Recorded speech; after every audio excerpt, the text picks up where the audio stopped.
boot up the music. So I've been watching a show called BoJack Horseman on Netflix. Okay. I finished it. It's only two seasons. It has Will Arnett in it.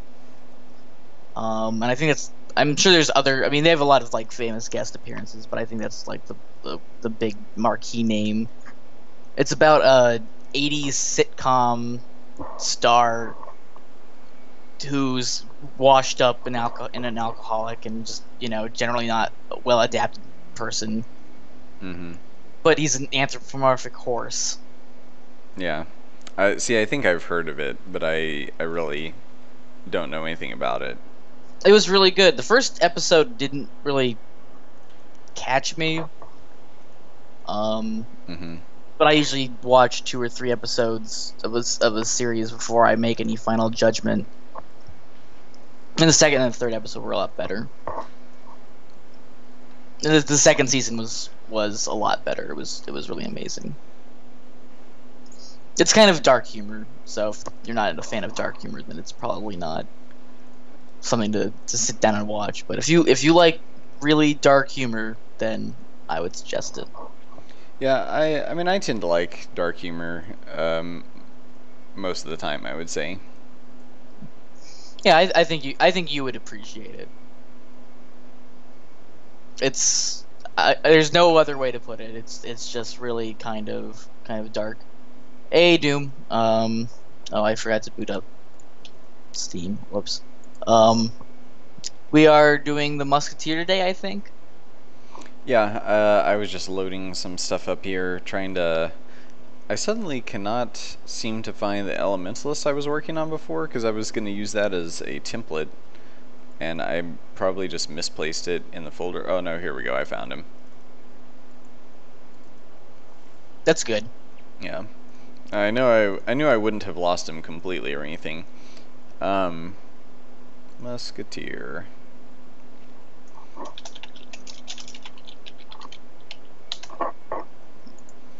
And I'm also, man, it's been so long since I worked on the Musketeer. Like, we're talking back in just after Kickstarter days.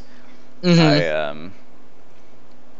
I'm wondering where my original PSD for the thing was.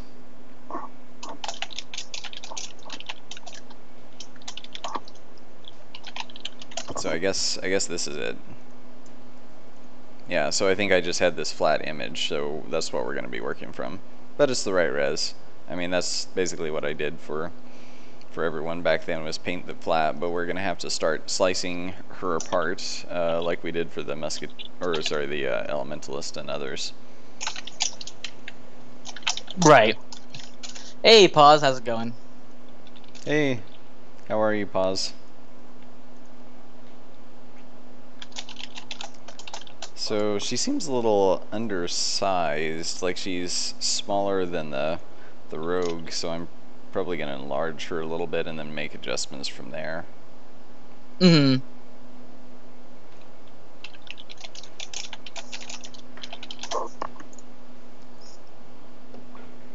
How's it going, Pause? How you doing today?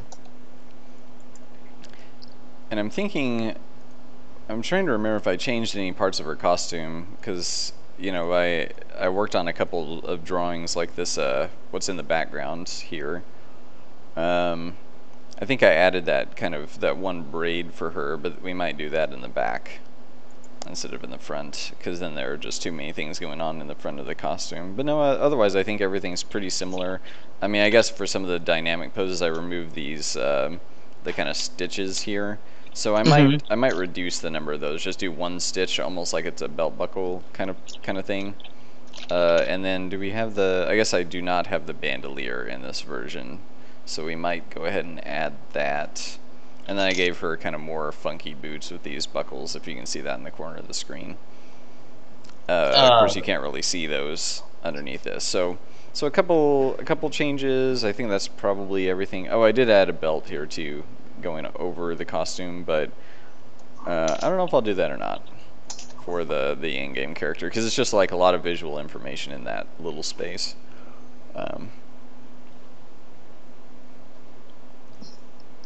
Right. I was working on some kind of set piece reorganization stuff here late last Hmm. night. So these are all just like sample kind of object sizes to make sure we're standardized. I made a bunch of these earlier, but we changed the size of some things slightly. So, and we're gonna try to start making some new set pieces for the other zones, like pipes and boilers and things like that. Right. So, I want to get to play the Musketeer. I'm excited for that. yeah, I'd really like to get around to working on physics for all the characters sometime soon. Just kind of like nail down, okay, this is roughly how all of them move and behave. But I've waffled some, I think, on how the what the Musketeer should feel like, um, because I think she actually, at least when she goes into stalking mode, I think she needs to be pretty slow. So you're kind of forced to move slowly while you're aiming, Right. to the point that we could almost make her not able to really move during stalking mode. But we also, I think, we're kind of shifting that over so that's more of a weapon by weapon thing. Um, Makes sense. Do you have a list of where you want items to go, or what? That was really worded badly. I only had like an hour of sleep. Sorry. oh, Um, geez. let me rephrase that so it's not like I'm having a stroke. Um, do you have an idea of what weapon types the Musketeer will have? Oh, well, yeah, I mean, she's going to be able to use basically all guns, but we may try to add some more unique guns that maybe only like they would be very low ammo for everyone else, but basically like a mortar or like the blunderbuss was kind of what we had originally planned for her, like a big kind of shotgunny, but like sort of slow to reload kind of thing. Um, Mm-hmm. so what we'll probably do to make it so um, she can't be totally abused or be too powerful in the game would be to give her kind of like a slow charge time or a slow like wind up time. So you got to like cock the gun like a and then you can maybe fire off like 3 shots and then go through a very slow kind of reload animation. Um, so like all the weapons have a wind up and execute and a retract where you kind of pull them back to the starting position. So this would be the sort of thing where she's got to like very slowly kind of pull the gun out and aim it, and then bam, bam, bam, and then kind of go back and do whatever. Like it would be really cool if we could. I mean, I guess in theory we could, but not time wise. It's not a smart idea to do. Basically like a whole muzzle loader sequence where she's got to like prime it and do all this stuff. That's kind of like conceptually how I'm thinking about it, to Mm-hmm. kind of nerf her a little bit power wise, but not to the extent that we actually animate all of that stuff. Right. So what are we going to do? What are you guys going to do about aiming in the game?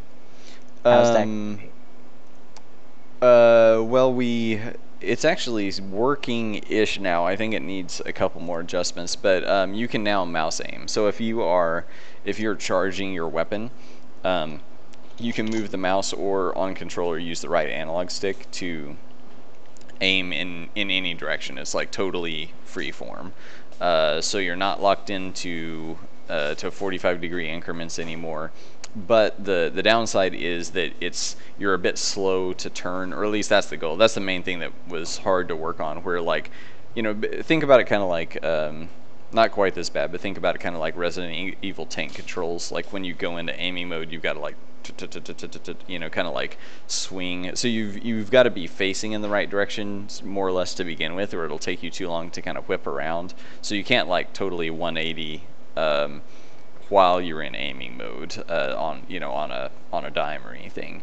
Mm-hmm. So the goal would be like you kind of get yourself oriented, go into charging mode, shift your aim slightly to be more precisely on target, and then release to fire or swing or what have you.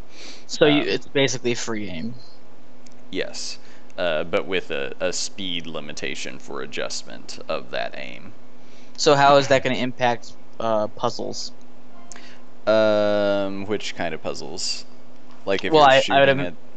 yeah, I guess like ranged puzzles and stuff like that. We never got to the point of implementing them, so um, I mean, really, like my thinking with those was going to be that it would be less limited by angles and more by like basically you've got to ricochet something off of a metal pole around to a switch or whatever it is behind some obstacle. So that Hmm. will actually, like, having free aim makes that more difficult because you know you have to be even more precise and make sure you ricochet correctly. Where if you're locked in at 45 degrees, your ricochet can only ricochet at 45 degrees. So Hmm. that's that's my current thinking, but like I said, we haven't really gotten to the point of trying that or testing that because Right. projectiles in the game still need some extra love. And how is that going to balance things like, I guess just the ranged versus melee sort of paradigms? I know that that was a problem in the beginning of the game with the sorcerer. Yeah, and I think, well, with the sorcerer, we're probably going to balance him mostly by forcing like a severe energy usage. So every time you shoot, or anytime any character uses a magical weapon, it drains your energy or stamina. Like, and your dashing and dodging use that same meter. So normal attacks typically won't drain it. If it's a special sword, like a fire sword, it might drain it a bit, but magic Hmm. attacks drain it the most. Or I guess dashing drains it the absolute most. But and this is all still kind of being worked on and tested. But um, so yeah, if we balance the sorcerer by kind of limiting him by this energy cap, so once you get a few shots off, you're kind of like a sitting duck until you can recharge or use an item or whatever you're doing to kind of recharge yourself. Hmm.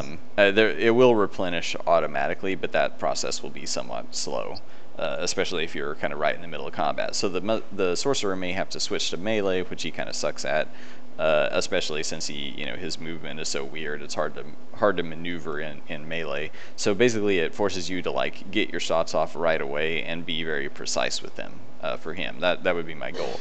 And so the musketeer, I'm thinking that her detriment, kind of like I was saying, is that she has a longer wind up and longer retract. So basically, while you're winding up, you're locked into that animation state. So if you're trying to like wind up a shot to shoot an assassin, you're basically like a sitting duck for for a good like fraction of a second before that shot gets off. So in a musketeer versus assassin type battle, the assassin should basically like close the distance as fast as possible, get at just enough of an angle that the musketeer can't kind of swing her gun around fast enough to hit you, and then just start stabbing and try to get on her backside kind of thing, and just get little stabs off before she can get her shot. But then obviously if she gets her shot off, then the assassin's going to be blown backwards, kind of out of range, and the musketeer will try to line up another shot on her.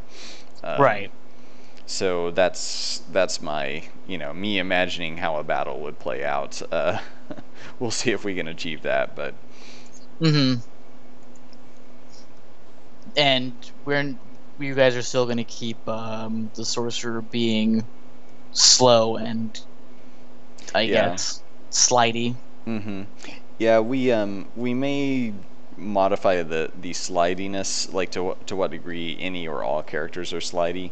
Um, I mean, I know that like you and Doom and people who've been playing the game get used to it and really like it's kind of like you have to be way more intentional in your play. So it's not Hmm. very accessible until you kind of get that, well, for lack of a better term, like the muscle memory of how to maneuver the characters. Um, so I want to strike a balance between having them feel unique and feel intentional, but also being a little more accessible. Or maybe we just, because the sorcerer is not that accessible, maybe we unlock him a little bit later, so people get used to playing the rogue and playing the gladiator or whatever else before getting the sorcerer, just to kind of introduce them to like, hey, this is kind of how the game works. Like, this is how you have to learn the game, and now here's a character that's harder to learn because you've mastered the basics or whatever. Because yeah, anytime someone plays the sorcerer at PAX, I just like kind of groan to myself because I know they're going to complain about it. but it's because it's their first time playing, and they haven't tried the rogue yet or whatever. And I think most people on their first try, they actually kind of seem to like the gladiator pretty well because he's I mean, yes, he's slower than the rogue, but he's kind of more predictable Hmm. because of his slowness. Yeah.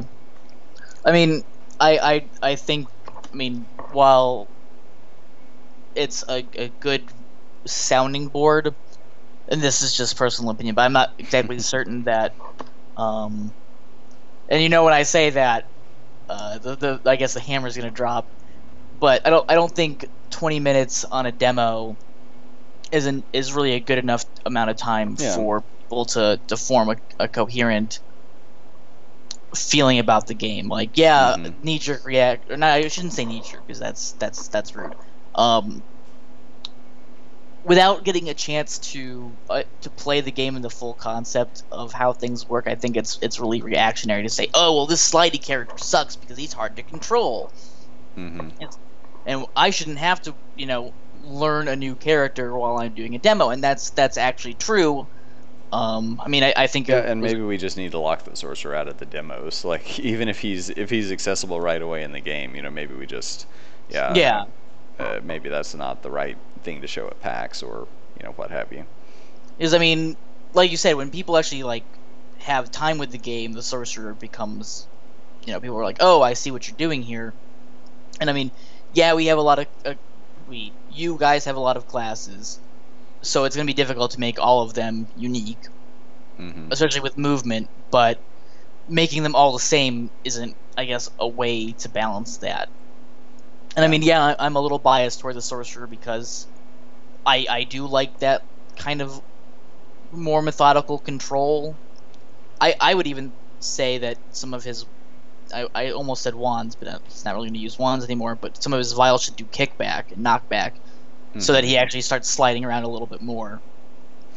Well, and I'd like to actually change his, or actually just the general attack animation for bottles, so that your windup is actually taking a swig out of the bottle, and then your Hmm. execute is like breathing this, gas cloud of projectile, That'd be pretty cool. or belching it, or whatever. Um, I mean, it wouldn't really be that hard to animate because you're not going to see it in detail. It's just going to be hand goes close to face, and then you just kind of like lean forward, and the puff of whatever comes out of the approximately facial position. Right. Right. It'll have the illusion of that. Yeah, it's just something I was thinking about doing. Hmm. I think that would be pretty evocative, which I think is the idea. Yeah, and well, at some point we should probably, and maybe now's the time. I don't know, but talk about like lore-wise how all of that fits together. With like, okay, so the Delvers are kind of good guys, but sorcerers steal people's like little pieces of people's souls, kind of, in order to do this magical stuff. Yeah, and I guess especially with what we talked about the other night, that's got some really strange and weird implications with how you have souls set up in the lore, at least right now. Yeah, and I think, well, okay, so the one thing that I basically decided, and I don't know if I mentioned this to you, or maybe you kind of got it by implication, but the idea of, like, I think we need to differentiate the idea of spiritual energy in the lore or the world Hmm. from the echo temperament or element. So, because echo is like a kind of energy or like a kind of wavelength of energy that animates or manipulates things, like all other, the temperaments are, I mean, their closest analog is like a flavor of energy, I guess. Um, Right. and they can be, you can have matter that exhibits principles of various temperaments. So, like a stone exhibits mostly like the mantle, the earth and stone temperament, Hmm. but in general, the temperament itself is kind of like an energy wavelength or signature or whatever. Right. Um, so echo in that sense isn't like isn't the element of all spiritual everything. It's actually just a kind of, spiritual things operating on a certain wavelength, and um, and I guess it happens to be the one element that's most closely aligned with spiritual stuff. But the more I think about it, the more I think Howl is actually kind of a spiritual thing as well, but it's more like, nature spirits and so on. Mm-hmm. But again, if we think of them as just like types of energy, they are just more like where mantle is most frequently exhibited in stone, like in physical, like it manifests in physical forms, uh, and is more what's the term I'm looking for? Like more not conducive, but just more just more likely to be exhibited that way. So like Howl and Echo are most likely to be exhibited through kind of manifesting in spiritual context or through spiritual beings or whatever. Um, is the music okay volume wise? I was trying to turn it down a little bit, but it sounds kind of loud in my headphones. I hope it's okay for everybody out there. I can't hear it, but they'll still hopefully say something if it is. Okay. So, and then I guess Grim would be like kinda like Grim is kind of energy, could be thought of as kind of spiritual-ish. Um, why is like it's basically my music is either loud or off. At least for me, it might just be something with my headphones and all. Can't hear any music at all. Oh well, that's wonderful. No music. But can they hear you? I think so. How's it going, Mike? They were replying to things I was saying, so I imagine they can hear me. But maybe they can't hear me anymore. Let's see. Let's test right now. Kyle, say something silly, and let's see if people can hear what you say. Oh, I can't think of anything silly on the fly with that. Sadly, we can hear Kyle. All right, well there you go. Well, hopefully we're not still on the 30-second delay. So after I say Kyle, say something silly, I need someone to confirm that Kyle did not say something silly because he couldn't couldn't come up with something on the spot. Now I hear music. So they hear the music. I think we're good. Okay. Yeah, I had forgotten to change one of my settings. So, let's see, we were talking about spiritual stuff. Mm-hmm. So, where were we When going does he with that? not I mean, say we're talking about the... Huh? Mike asked when do I not say silly things so they can hear me. Okay. So, okay, we were talking about the, I guess where I was going was like the morality or lack thereof of sorcerers using spiritual stuff or like stealing spirit from people. And I'm probably going to borrow a bit of a page from the Dresden Files, which I've been re-listening to, in that like every time Harry Dresden uses Soulfire, which is a kind of magic that he is sort of gifted by an archangel, which I know sounds like the silliest thing ever when I say it out loud, but the books are pretty good. That he actually kind of like uses up like part of his soul to do that, but then it grows back is basically the way that another character explains it to him. So basically someone's in that world, someone's kind of spirit or soul, like whichever one they're kind of talking about, is like a replenishable resource. So I was thinking like, okay, so if all beings in the world and in the lore are kind of made up of, you've got matter, your body, you've got energy, which is like the energy in your body that allows it to keep living and moving and breathing, and then you've got spirit, which is this, well, obviously spiritual kind of like the innermost being of the thing, like the thing that lives on after it dies or goes to another spiritual realm or underworld or whatever. That spiritual thing is kind of like a kind of energy in that it can be depleted. Like let's say if someone loses morale, like they become depressed or whatever, maybe that's actually like a depletion of their spirit energy.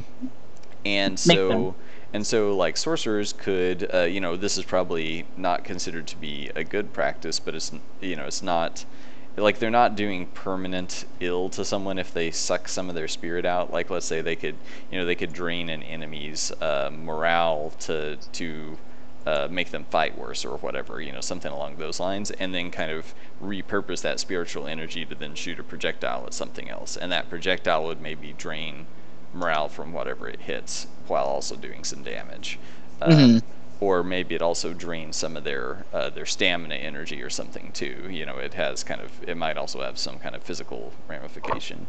And so, because yeah, I'd always been torn about that, because I like the idea of, well, all the stuff we'd written about how sorcerers have these kind of potion shops, and all the potions are made from, like, you know, stealing spirit energy from things in the world, whether it's animals or people or whatever. But I was like, well, but then that makes them sound pretty dastardly. You know, they're basically these like soul vampires going around like sucking, you know, stealing people's souls to make potions. Well, but you know, it's like they could take spirit energy from toads or something, you know, in this kind of new version. What if they take soul bits from people who make deals with them? Yeah. I don't know what service part of the payment.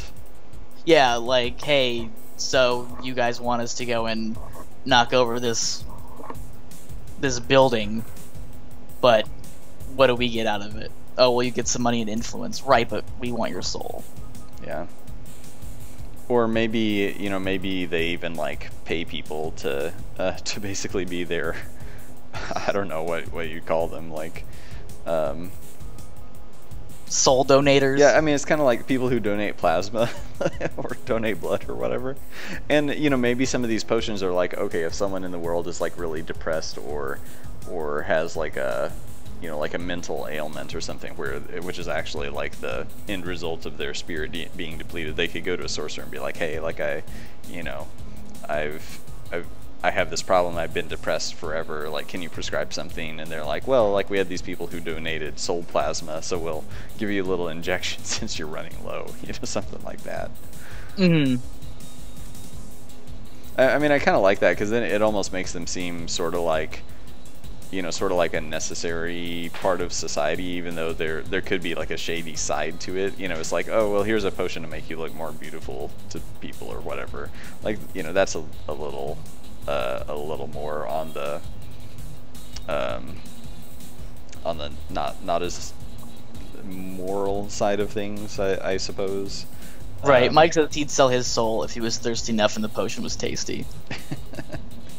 Well, I mean, I guess, like you were saying, people want to buy like a potion for their beauty. It's like, okay, well, here's a potion for your beauty, but in return, we want a potion of, I guess, like a little bit of your self-control or something like that. Yeah. So there's this soul trade going on. Yeah. And I think that's, I mean, there are a lot of places we could go with that. Like, that's pretty resonant. And if you think of other games with, you know, other classes in the Sorcerer Guild, and they can do everything from illusions that, you know, make people see things or see things a certain way, you know, like basically the kind of spell that would make someone appear beautiful to the opposite sex or whatever, you know, that kind of a potion. Or, like, you could, you know, in thinking about an RPG battle, you could charm someone or you know, manipulate them through these spells, or make them think they're allies or actually they're enemies. Like, and that's kind of how I've always thought of the sorcerers, is not so much like, you know, they're not Gandalf wizards. They're not going around like, you know, using the Force to, like, you know, throw people across a room or whatever. They're more like, you know, manipulating spirits, you know, draining morale, draining energy, manipulating, using illusions, all that sort of stuff. Makes sense.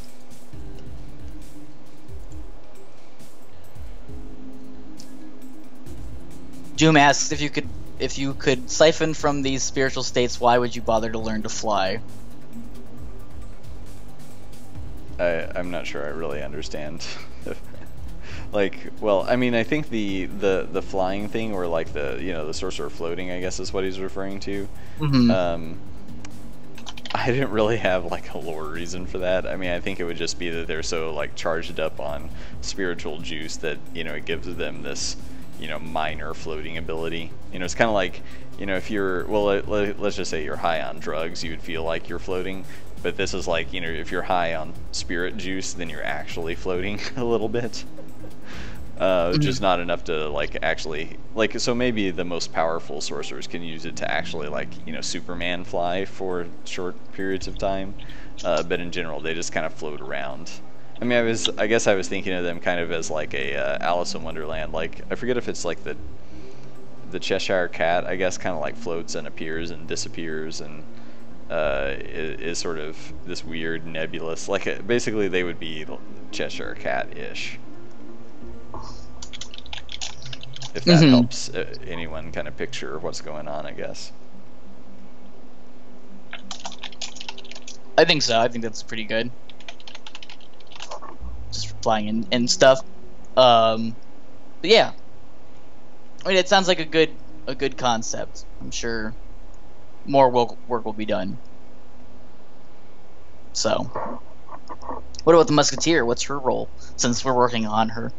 Well, what we had written up was that Musketeers tended to be kind of like dropouts from military academies. So, you know, in the world, like, well, none of the Delvers are really knights. You know, they aren't part of a military organization that serves the royalty or anything like that, which would be your typical knights. And so, and in the world, there are a couple of, and I haven't worked all this out, and it isn't super important to Delver's Drop itself, but basically there are at least 2, probably 3 nations that are, you know, kind of vying for power at various times. And the Delvers are, you know, at a certain point in history, the Delvers would have kind of like Delver Switzerland, like they're, you know, they might participate in wars for a price. They're, you know, as mercenaries, which I guess it doesn't really describe Switzerland, but they're independent. Like, they don't, you know, they don't kind of set permanent allegiances. So some of these, well, some of these states though obviously would have a military and a military academy, and the Musketeers kind of go and, like, you know, basically they're students who have learned just enough that, and they get sort of like fed up with the system and decide to pursue the delving life instead. And so in their guild, the Searing Winds, it would be full of, you know, sort of militaristic alchemists, basically, is kind of I think a pretty good description for them, where you know, they have this knowledge of kind of magical chemistry, alchemy type stuff that they can use to make explosives, and but there are also some classes in their guild that are slightly more I guess military seeming. Like, I was thinking they would have kind of like cavalry and troopers, you know, some things that are kind of similar to knights, like more armored, but it would probably also carry guns or explosives. And, you know, so you'd also have like you know, guys who basically just chuck bombs, or demolitionists. And I think this is the one guild that would also be the most likely to use the arcane element in their weapons, to the point that I've actually been thinking, well, as much as blast obviously is an element, and so yeah, they would use lots of blast related guns and so on, but they might also use arcane just kind of as a matter of course to power up their other attacks, or do like their chemistry experiments, basically.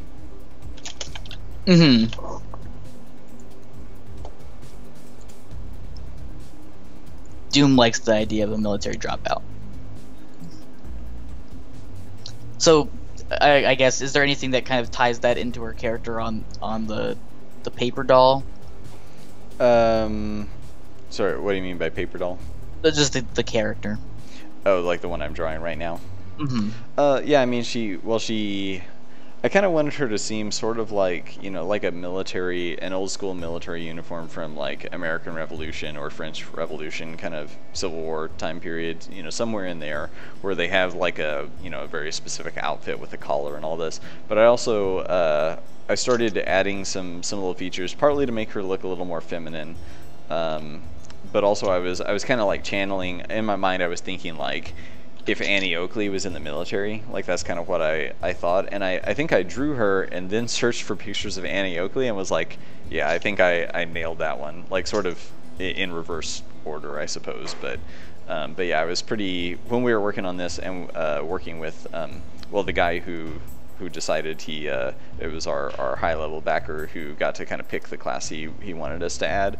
Yeah. It was originally I showed him a bunch of sketches for class ideas, and he liked the idea of a musketeer, and originally the musketeer was male, and he actually asked if it could be female, and so I was like, okay. Well, I think at first I was like, I wasn't thrilled because it was like one more thing to redraw. So it wasn't that I was unhappy about the decision to do a female. It was just like oh, now I've got to redraw this kind of thing. I feel like I made that sound bad. I wasn't like pissed or anything. It was just like I just had a lot to do, and it was one more thing to do at the time. But then I did it and kind of got into this, like I said, Annie Oakley vibe and everything, and was like, yeah, actually I feel like this is one of the more unique characters or the more successful character designs in the game, and hopefully also, since I always try to do things that are somewhat atypical, at least for video games, like hopefully this kind of female gunslinger is also a little more unique. I guess outside of Wild Arms, probably, yeah. Which Wild Arms are you thinking? I'm actually kind of like a secret Wild Arms fan. Maybe not so secret, but like I feel like everyone hates that game now. So I think 3 is the one I'm thinking of. The one with. I start losing track because I mainly played the first one, and I think I tried to play 3 and 4. But yeah, it's like she wears a purple. Yeah, it's Wild Arms 3. I googled it. Yeah. I think she wears like a purple dress. I have like the cover image in my head. That one I tried playing, and it was a little weird to me because it was kind of more sci-fi. I mean, I guess those games were always sort of sci-fi, but for some reason, that one in particular turned me off a little bit. I own it, and I've tried playing it a couple times, but for whatever reason, I've never gotten very far. So it's just something didn't hold my attention, I guess. Yeah. Her name is Virginia Maxwell. Like I like the play style, I like the idea, but I can't quite remember where I stopped playing the last time. I still have it somewhere packed away. If you haven't played Wild Arms, you should go and get it. Me or the general audience? The general audience. I'm sure Paz has played it because her name is Paz RPG. Only hardcore rattle down on Voss chat. You get the tame Doom, apparently. Oh, he's replying to Mike, who said, "Don't be so nerdy." Okay. Doom asks, "Wouldn't the Musketeers and their guild, which I think is the Searing Wind, also be one of the guilds to house Royal Renegades?" Probably.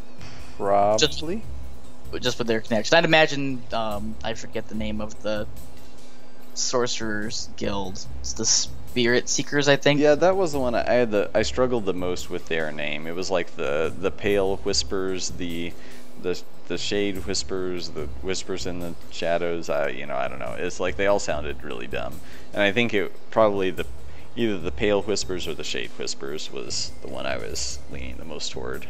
Okay. And Paz does indeed have all of the Wild Arm games. And got, apparently, Wild Arms 5 directly from Xseed at their office. That's a cool story. I was kind of excited about... Sorry, what's that? It's a series she hasn't gotten into. Yeah. Sorry. I was kind of excited about XF, which was basically the remake of the first one, but then I heard it was horrible. Yeah, it's for the PSP. I think that was XF. Maybe or maybe it's just F or something. Well, there was one on the PSP that was like a tactical RPG, but I'm thinking of the one that was actually a remake of the first one. It's XF. Okay. I've got it up on Wiki. So what's the one that was a tactical RPG? Is it just Wild Arms Tactics or something like that? I'm looking. I thought it was a PSP game. Yeah, it's Wild Arms XF. 2D turn-based tactical role-playing game, creating a gameplay experience somewhat similar to Dungeons and Dragons and chess. So what's the remake then? If the tactics game is XF, what's the one that's the remake of the first one? is like Alter F or has some bizarre name like that? I don't actually see it on the list. There's Wild Arms 2, 3, 4, 5, and XF. And that's it. In November 2003, an enhanced remake of Wild Arms titled Wild Arms Alter Code F was released on the PlayStation. Yeah. Yeah, I knew it was gonna be some weird name if it wasn't XF. Yeah. And that game has a female main character as well. Yeah, it's the party of 3. Yeah. Right? But she's kind of like, that one falls kind of into the stereotype of like the girl's the healer, and but anyway, so yes, okay, we've established that the Wild Arms series, at least Wild Arms 3, 4, whichever one, 3 had like sort of an Annie Oakley female character. Yeah, definitely, for sure. She was definitely after Annie Oakley, without a doubt. She wasn't the one that dual wielded guns. She was the one that had just the one revolver. And there was a dude that had like a shotgun, I think, and one had like a sniper rifle. Yeah, and then there was another person who dual wielded guns, or had like a machine gun. I don't remember. It's been a long time.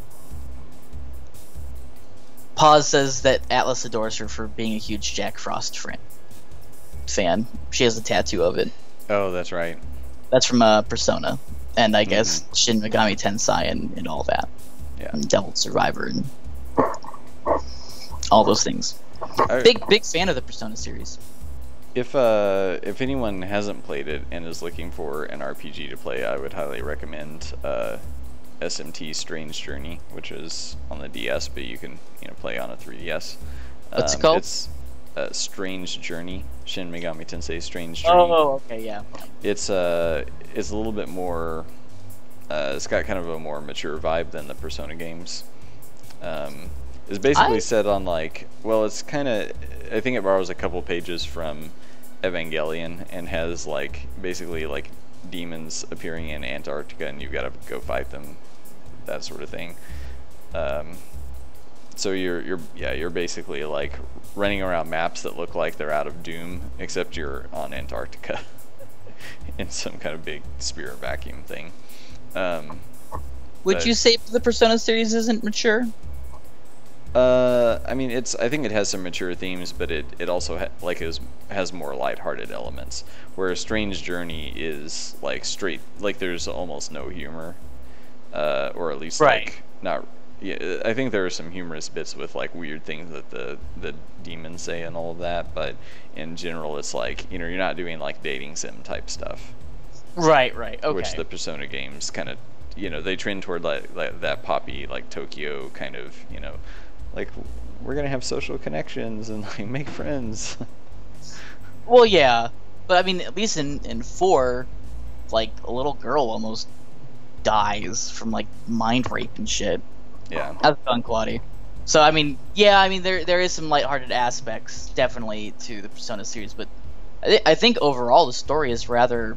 I mean, it's dark for like a mainstream audience. Yeah. Well, I think didn't we have a debate like a while ago, which was about like the like I was arguing about how anime in general wasn't very dark, and I think you and Matt were arguing against me that it is very dark, and I'm like, well, no, like yes, they have dark themes, but the tone is very light. Like that, I feel like we're about to enter that exact same argument all over again. We are about to enter that exact argument.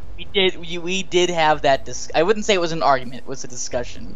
I don't think we've ever argued about anything. At least as far as I would define an argument. I mean, we tend to be, I think, both easygoing enough people that we're not going to have like a yelling match or anything. Yeah.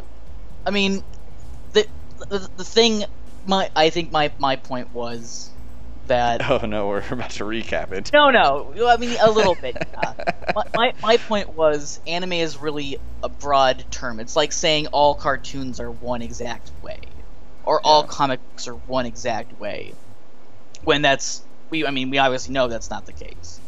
So there are anime that are lighthearted with dark themes, but there are anime and manga, I'll pronounce it correctly on the stream, that are really, really dark, and their tone is really, really dark. Berserk comes to mind. Yeah.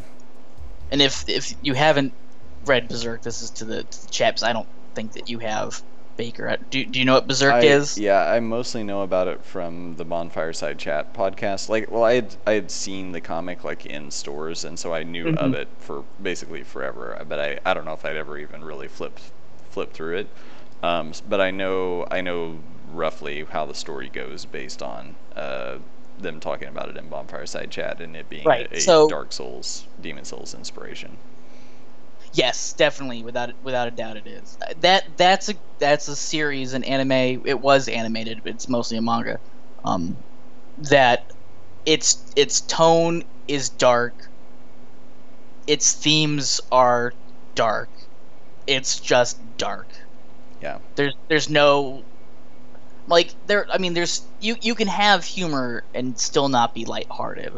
Mm-hmm. I think it's one of those, like, it's a balance thing. It's like, so here we have a little bit of humor thrown in, for I guess emotion bleach. It was just dark. Just I like that. I like that term a lot. I think that needs to get tweeted. Is that from something, or did you just make that up on the No, spot? I mean, there's something called eye bleach, but it's a different kind. Like, eye bleach is like, I want to scrub this from my mind. I never want to see this again. So I kind of just took that and turned it into, I need, like, a refresher. Like, I just need to clean myself, and the only way to clean myself is to scrub down with a caustic solution. Hang on one second. You can keep talking. I need to respond to a message I just got. Yeah, sure. So yeah, I mean, there was another, and obviously I read a lot of manga. I'm not much of a comic book person, but another manga that I read was called Goodnight Pun Pun, and I got Doom to read it, actually, and I think he and I both could agree that there's some humor, but the way the humor is used in that is also really dark, and it's another example of, I don't think it was animated. I think it was just in comic form, but its theme is incredibly dark. It's about essentially this kid whose father abandons him. His mother is like a super heavy alcoholic, and like the world that he lives in is full of just really not good people. But the way they draw him, he doesn't look. He is a human, but they have his head like a bird to kind of show, I guess, like, disassociation from the world around himself, because he's kind of like introspective, and the whole story revolves around him like falling in love with this girl, and the girl moving away, and her mom's in a cult, and she kind of gets messed up, and it's just this treaty of like teenage angst in a way, but in not a Josh Groban music scored 1990s style Dawson Creek movie. It's really psychological, and it really kind of tries to delve into what an effect of a broken home would have on a kid. Mm-hmm. And Quadi says, I'm usually not big on anime, but Kiba I've never heard of that one.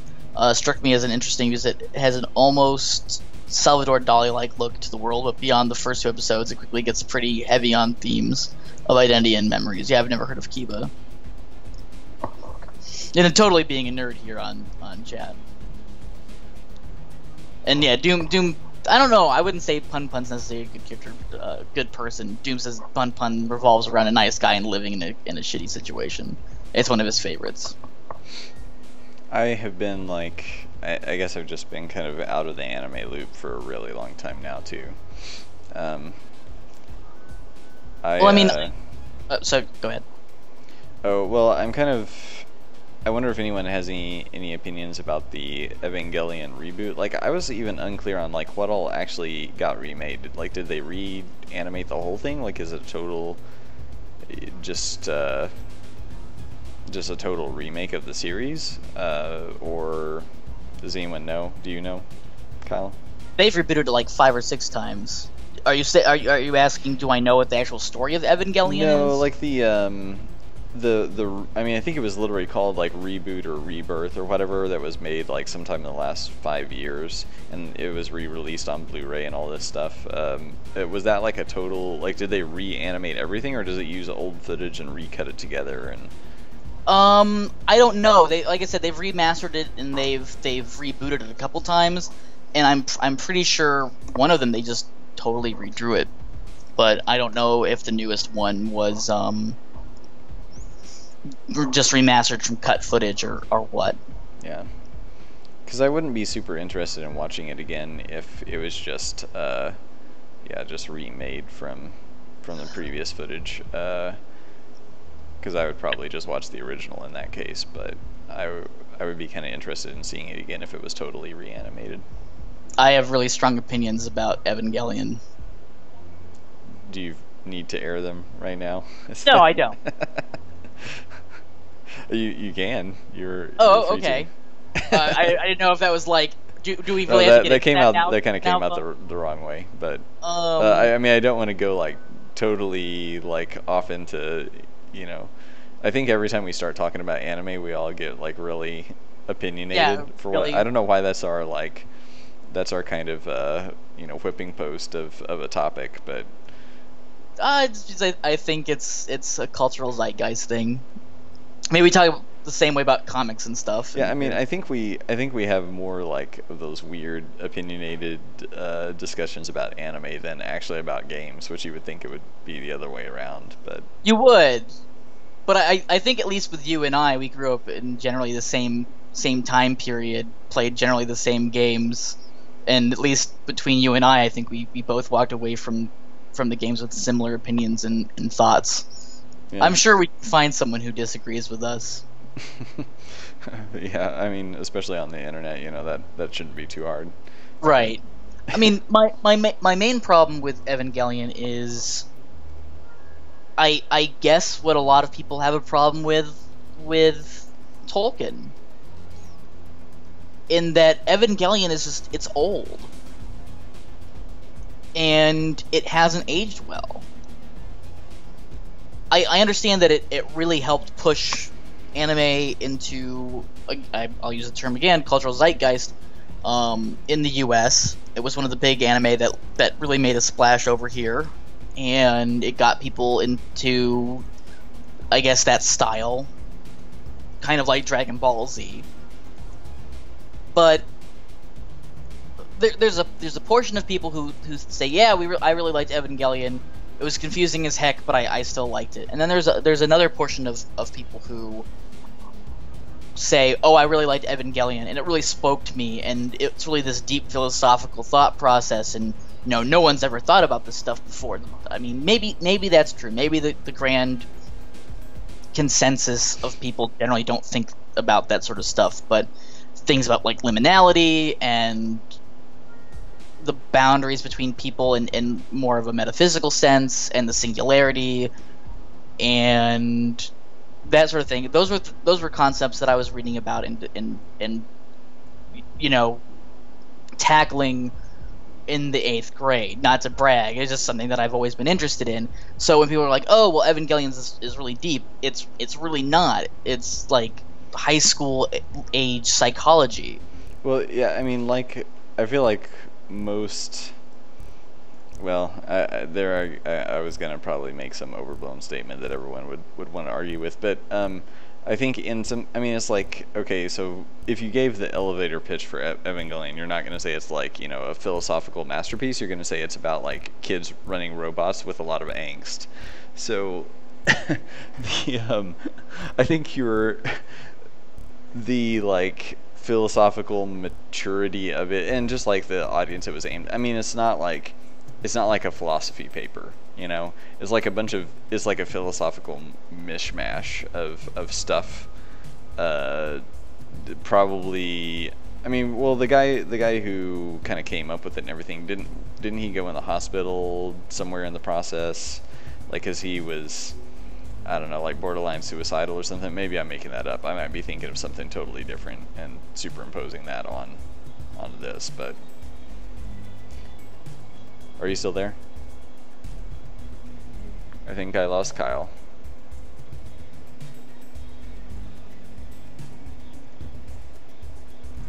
Hello, hello.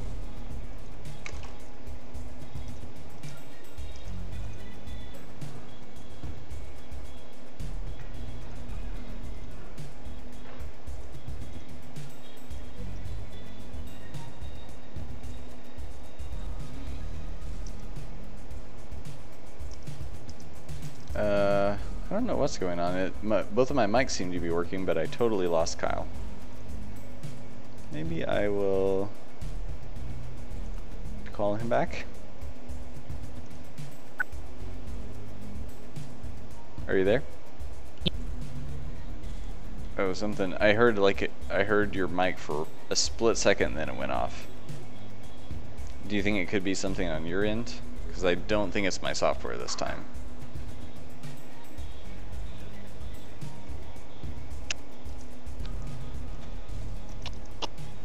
Oh, you seem to be coming back, maybe? I'm gonna turn off my sound software for a second, so we may go quiet and then come back.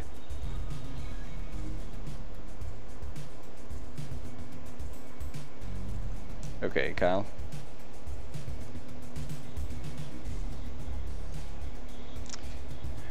Well, geez. Okay, say something now.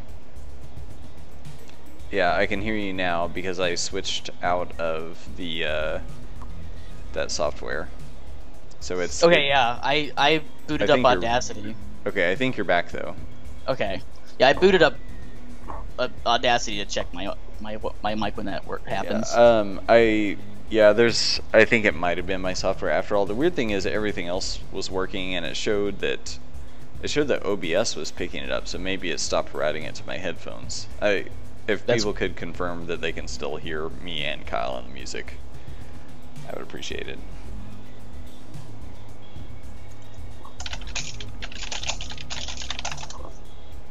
I can hear your lightning keyboard, your lightning fast keystrokes. I almost bought a new keyboard. What kind? Oh, just not non-mechanical, so people don't hear the hail. Well, I really like typing on it was very weird at first, but now I love it. The like really slim Mac keyboards, which is basically like a laptop keyboard. It used to be almost impossible for me to use that, but now I prefer it. Right. Okay. So getting back to what you were saying, because I actually had, I guess, a point when that. I turned your mic off because I don't want to argue about Evangelion. Oh, we're not arguing. Discussion is discussion. I mean, you're right. It is a. It's not just psychology, but it's also a philosophical mismatch of ideas, which I guess. It bugs me when. I guess I also sound like a pseudo-intellectual, but people who just never thought about this sort of stuff are like, oh, this is the greatest idea ever. That's one of the reasons why The Matrix bugs me so much. Well, what if we live in a computer simulation? Well, yeah, what if? Well, I just never thought of that. Well, and I think as a way to make a piece of media or let's say a story more interesting, kind of injecting it with some kind of a big what if idea makes it, well, if someone hasn't done it before, makes it totally unique, and also like it does make you think more, and it's not you know, it's not just like a character drama or an action, or you know, there's like it has something else that's like engaging your brain even just kind of on a low level to, you know, bring up these thought-provoking questions. But then like a lot of times I feel like there's really no point to it. Like the first, you know, the first Matrix was pretty interesting, and like the and you know, like the ending is really good, and you know how he basically like comes back because he realized that, okay, you know, I'm not actually being killed, like I am, my mind is more powerful than this computer simulation, all that stuff. So pretty cool. But then it totally like it just totally falls apart in 2 and 3, and you know, they never do anything all that interesting with his ability to, you know, see through the reality, quote unquote, of the, you know, the simulation reality. Right. He just basically does I mean, he does like a few kind of superhero things, but it's not like an interesting take on what it would be like if someone could manipulate a computer simulation that everyone else is living in. So I don't know, like, and then there's that whole like Merovingian or Merovingian, I forget now how it's spelled or pronounced, Merovingian. like where he just basically goes on this big spiel, and but I feel like that's the most quote-unquote intellectual part of the movie, and yet it's really just some guy, like some talking head, like spouting a particular kind of like philosophical thought or line of reasoning. But then like the movie itself and the story of the movie doesn't really, I think, carry out or like doesn't even have a message about that stuff. Like if you watch the whole Matrix trilogy and you're like, what did this say about the nature of reality that actually, you know, as it affects me? And basically it says nothing. It just turns into like, we think this would be a good story. Yeah. I mean, I guess the whole talking head spouting philosophy at you, I think, is the problem. It just became so overloaded with itself. It was like it was trying to be this deep, meaningful treaty on. Are you talking about Evangelion or The Matrix now? The Matrix. I'm sorry. Yeah. No, keep going. Evangelion is just. Yeah, I feel like it's even worse. You know, it's. You know, it has even less, like it's sort of philosophy or whatever, like has even less of, like you can't really take anything away from it because it's just a big gobbledygook mess. Evangelion started as a deconstruction of Gundam. That was its. I mean, it was in the clones and I guess the people who took inspiration from Gundam, and you know, Gundam was just World War II with robots, with giant robots. That's all the original Gundam was. But then it got into like all the psychology of putting children through war, and you know. Well, and that was an aspect of Gundam as well, and some of the later series definitely get a little bit overblown with that as well. I think Gundam is, the original Gundam is really probably one of my favorite anime, because I think it was, at least for the time it was put out, a pretty good attempt at a discussion of that. And yeah, I watched the first several episodes of the first season. It was like, it's one of those things where you go back to the original of something that you've played, you know, like 15 years removed versions of, like, you know, like I watched like Gundam Wing for a while and got kind of sick of it, or like. I think the Dragon Quest games are still pretty good, but you play like some of the modern Dragon Quest and it does feel kind of formulaic, but you go back and play Dragon Quest 1 and you're like, wow, this feels suddenly so fresh and original. I wouldn't say that about Final Fantasy, but I would say that about Dragon Quest. Like actually, I played a number of RPGs kind of in the PlayStation era, and then I got the original Dragon Quest. I'd actually never played it on the NES and got it on when they re-released it on Game Boy Color, I believe. Mm-hmm. Or maybe it was just regular Game Boy, I can't remember now, but it was like, you know, in the Game Boy Color age era. And it was like, especially the thing where you like fight the dragon and rescue the princess so early in the story, but then you go on this whole other adventure. I was like, wow, like, you know, this is the heritage of all these RPGs. You know, it's kind of like the grandfather of so many things, and yet it like feels more original than everything that's coming out now because everything got so formulaic. And I kind of felt a similar way about the original Gundam when I saw it for the first time. but I didn't watch that many episodes. I think I've seen the entire series like 2 or 3 times all the way through. I mean, would you, I guess, having seen it, would you agree with any of those statements? Yeah, no, absolutely. I think it holds up. I think it holds up really well. There are some parts. I mean, Gundam is such a huge entity now. I suppose when I talk about Gundam, yeah, I'm not talking about the spin. I mean, I call them spin-offs because I'm going to be really nerdy here. There's something called Universal Century Timeline. Oh no. And that's Mobile Suit Gundam. Wii U, nerd alert. Yeah, big nerd alert. That is, it's like Universal Century is the original Gundam and all the things that kind of follow the original Gundam. Okay. And then like things like Gundam Wing or Gundam Seed and all that. Those I guess are they're spin-offs. They're not part of the main canon. And anytime you say main canon, you are automatically an ultimate nerd. But like things like Gundam Wing and the spin-off series aren't really attempting to stay true to the message that the creator originally wanted with the series, which was war frickin' sucks. Having kids in war is even suckier. And how does this affect them as people? And as the series went on, like in Zeta and Double Zeta, it kind of got to a point where it's like, okay, they ran out of names so bad that they had to call something Double Zeta. It's named after the main suit. Okay. All right. I mean, yeah, they ran out of names, so they had to call it something with Double Zeta, but it is based off the suit. Okay. It's a direct sequel to Zeta, and they have a Double Zeta Gundam because that's just how that works, But I mean, like the death toll is, I think, the thing that gets like really ridiculous. I think in Double Zeta, like everybody but the main character dies. Mm-hmm. And it's just like, okay, we understand, war is hell, and it's like it was Game of Ice and Fire or Song of Ice and Fire before Song of Ice and Fire. Now that's a pretty big statement right there. Gundam is like Song of Ice and Fire before that existed.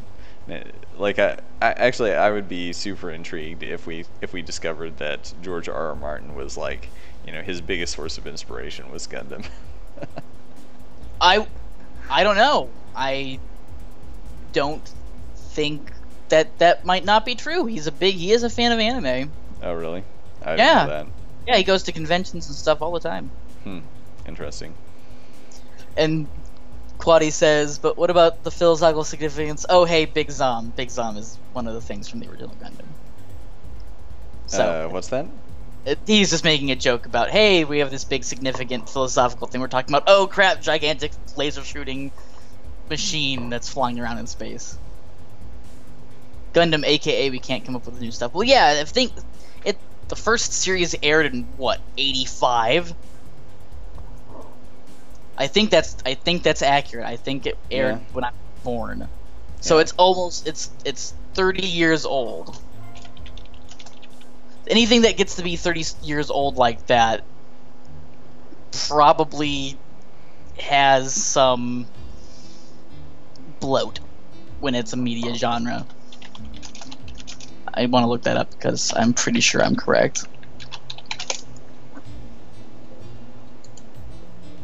But I mean, Japan loves it, so it's not going to go away.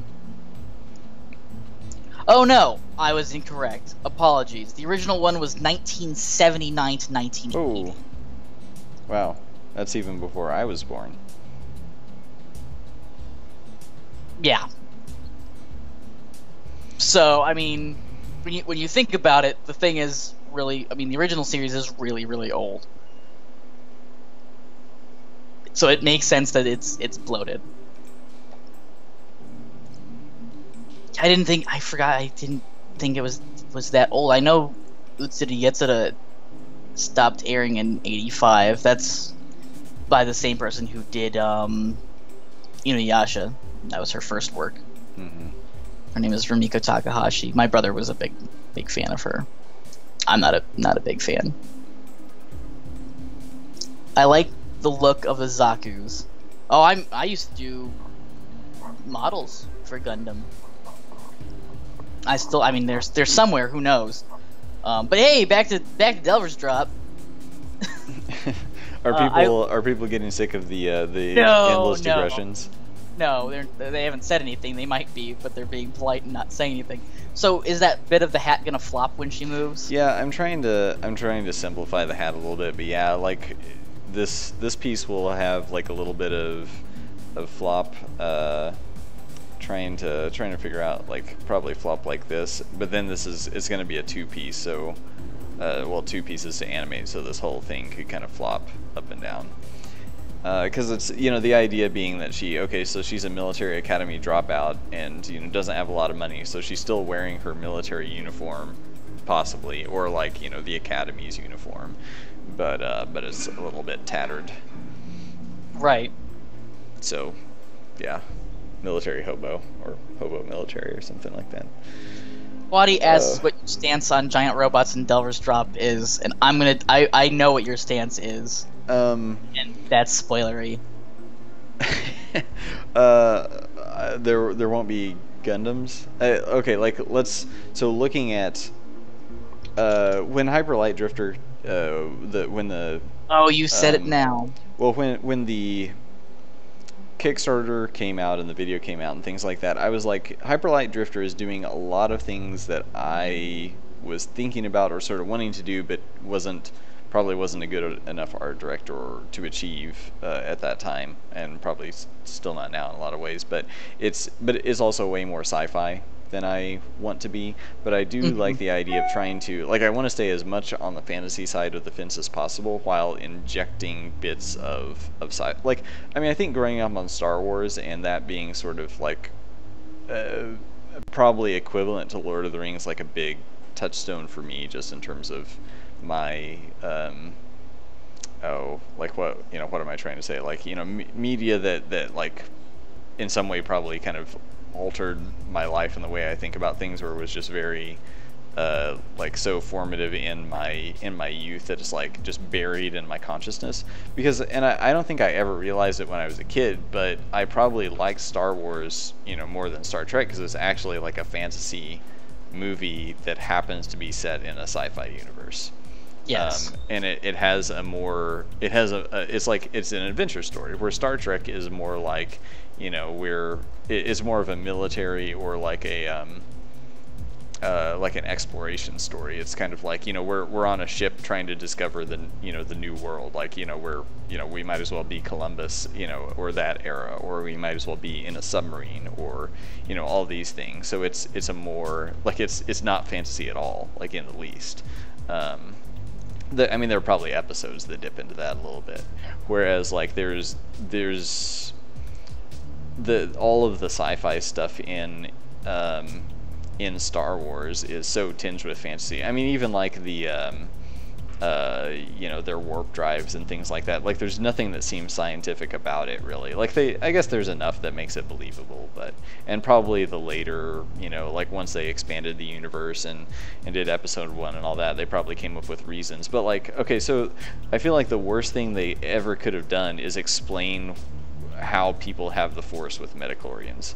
It was like the worst sci-fi explanation for something that was actually a fantasy thing, because fantasy can get away with, well, just because, like, that's just how the universe is. And I think it was way more powerful that way, rather than like, oh, people have these cells, and, you know, like, I don't know, it got a little too Scientology for me.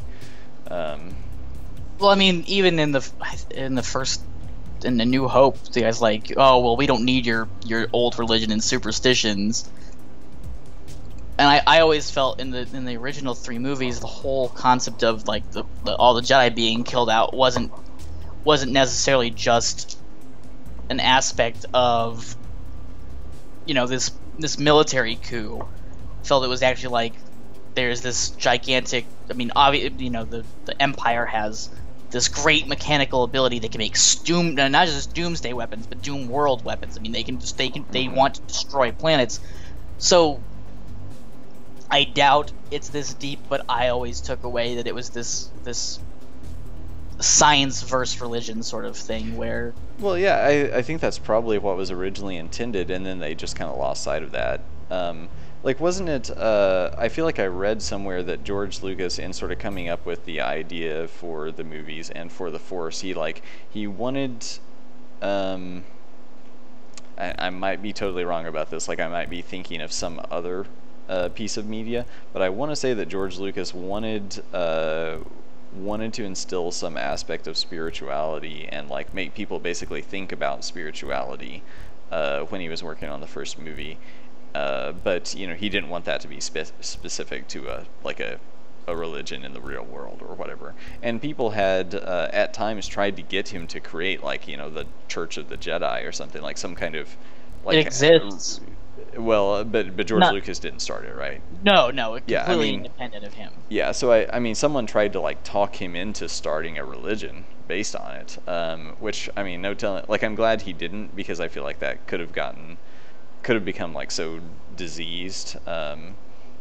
Well, it'd be like you know, Scientology. so corrupt. Yeah, I mean, especially if it's a religion based on what was originally like a media property, and I mean, let's not get into that discussion probably. Yeah, But yeah, probably a good idea, but yes, I know what you mean.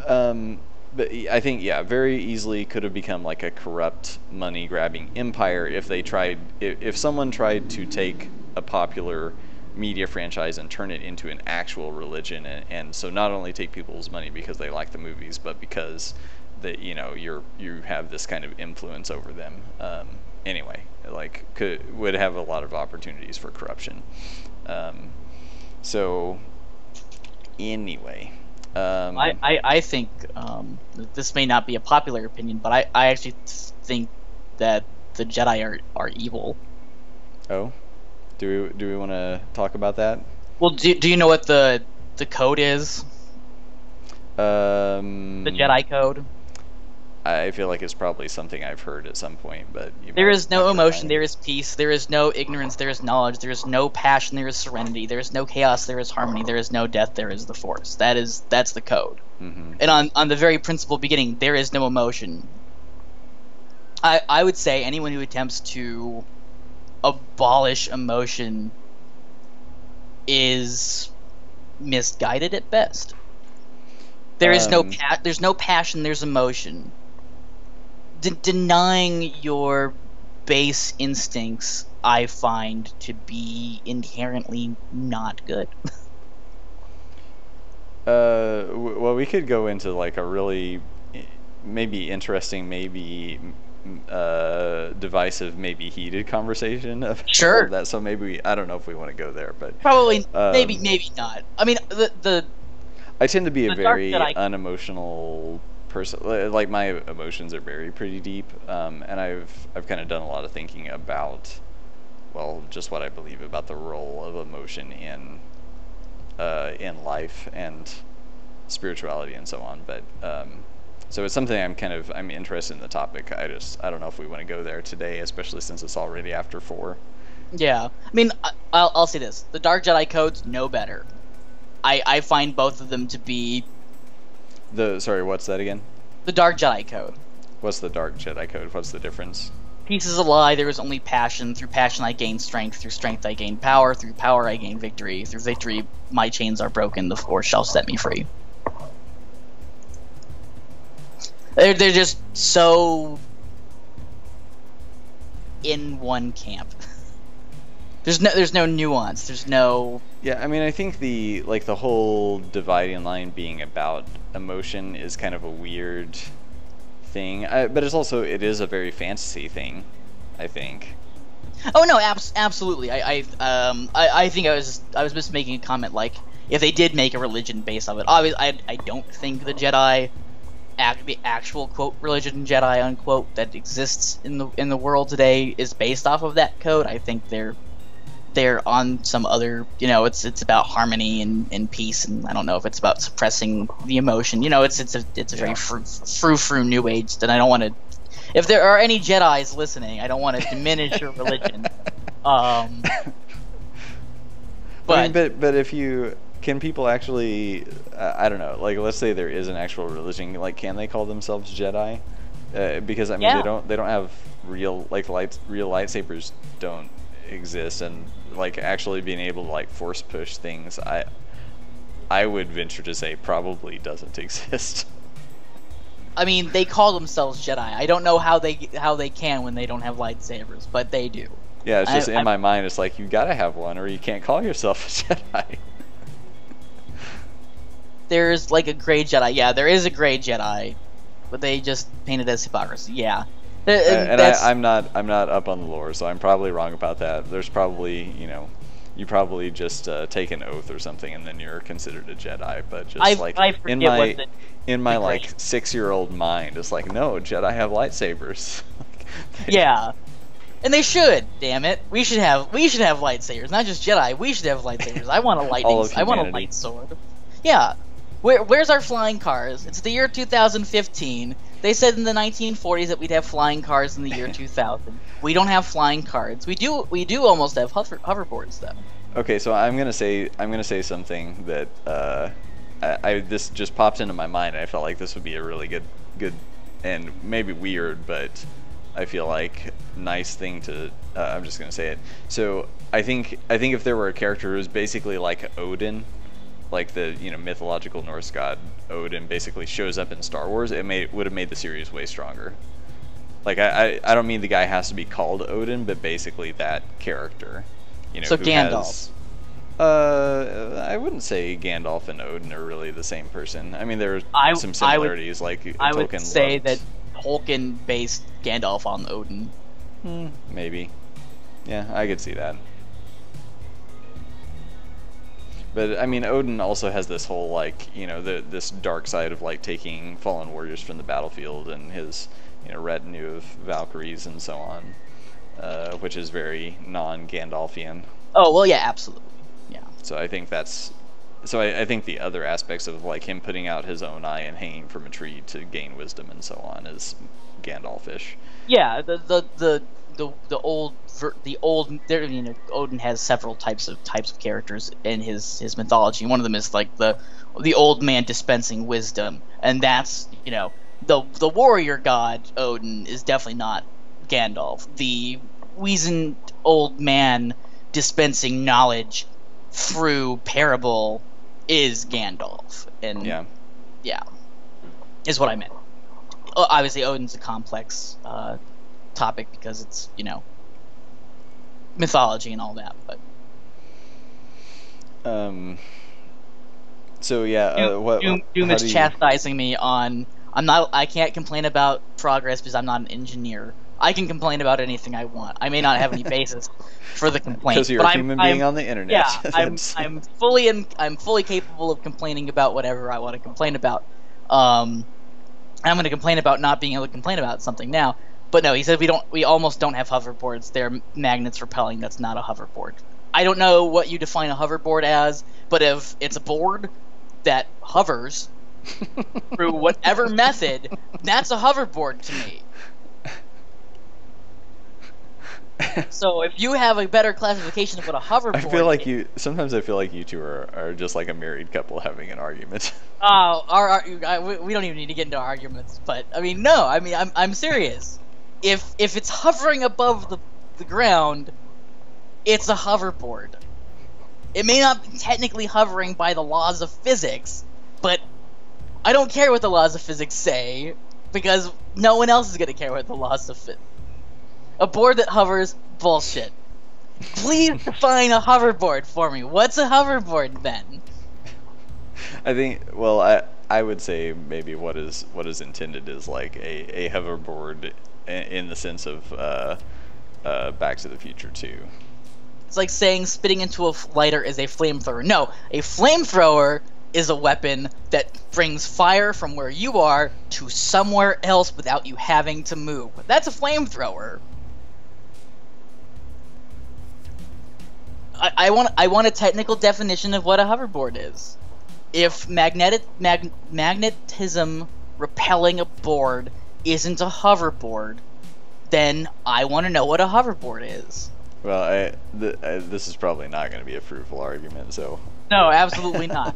He's going to type it in Steam, and I'll read it later. So that's your homework, chat. What is a hoverboard? So define hovering and define Yeah.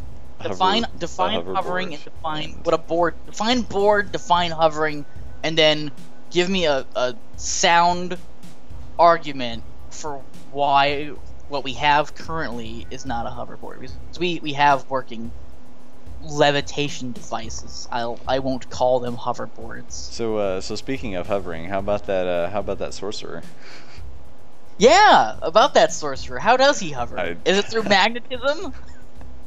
I know. I was just changing the topic back. I know. I was just teasing you.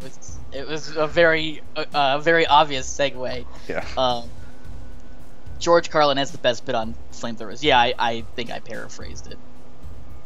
Someone saw fire and said, "I want it over there on those guys." Carlin will be missed, as will Bill Hicks. Probably my two favorite stand-up comedians. So how do you feel about Odin showing up in Star Wars? I mean, I guess you could say it's Obi-Wan Kenobi, but I mean, no, like someone with the power of a god who like right. calls fallen warriors to their aid, and some like that would be way scarier or more cool than Darth Maul or or lame like Senator Palpatine or whatever. Did I just lose you again? No, I'm still here. Oh, okay. You just got really quiet. Yeah. I mean, I got quiet because what I'm about to say is probably going to be the most divisive thing we've said today, which is, Oh no. Yeah, really, really saying something. I don't like Star Wars. Oh, that's okay. But don't you think it would be improved by the presence I would, of I, Odin? I would probably enjoy Star Wars more if Odin showed up. I was Okay, gonna say, we can put that to rest then. Have you seen what's that stupid Kung Fury? No, but I intend to. Don't. I mean, do because well, do yes. because you should see it yourself. Don't listen to just my Do opinion. because but every human being who's breathing should probably watch it and laugh their ass off. I didn't laugh once. Really? I thought it I I thought it was juvenile. I think and- I watched the trailer like 5 times and probably cracked up every time, just because I guess I enjoy that type of humor. I enjoy from that time type to of time, humor. like- My favorite comic is Dr. McNinja, which is basically Kung Fury. Okay. But they just did it in such a terrible way, and it made me mad. Maybe was the trailer just like cut way better or put together way It basically more just smartly showed all the bits that people the are good going parts. to enjoy. Yeah. Yeah. Like Odin does. The reason I say that is Odin just does Oh, kind okay. of just show up, Right, yeah. and that's the only part of the movie I was like, okay, this is amusing. It's not laugh out loud amusing, but I'm enjoying this. Mm-hmm. He like travels back in time, and the only line that actually got me to smirk, he's like, "What are these laser raptors doing here?" And it's just random, and this lady shows up, and he's like, "What year is this?" She's like, "Oh, it's the Viking Age." And then he just looks at the camera and says, "Oh, that explains the laser raptors." See, And I feel like that's pretty good. I mean, that was the only line that got me to smirk. I was like, "Yeah, why can't the rest of the movie? I mean, why can't the rest of the movie be this way?" Yeah. And I just didn't. I don't know. I mean, again, that's another divisive thing. People really, really love Kung Fury. I mean, right in the chat, Quaddy says, "Holy crap, Kung Fury." But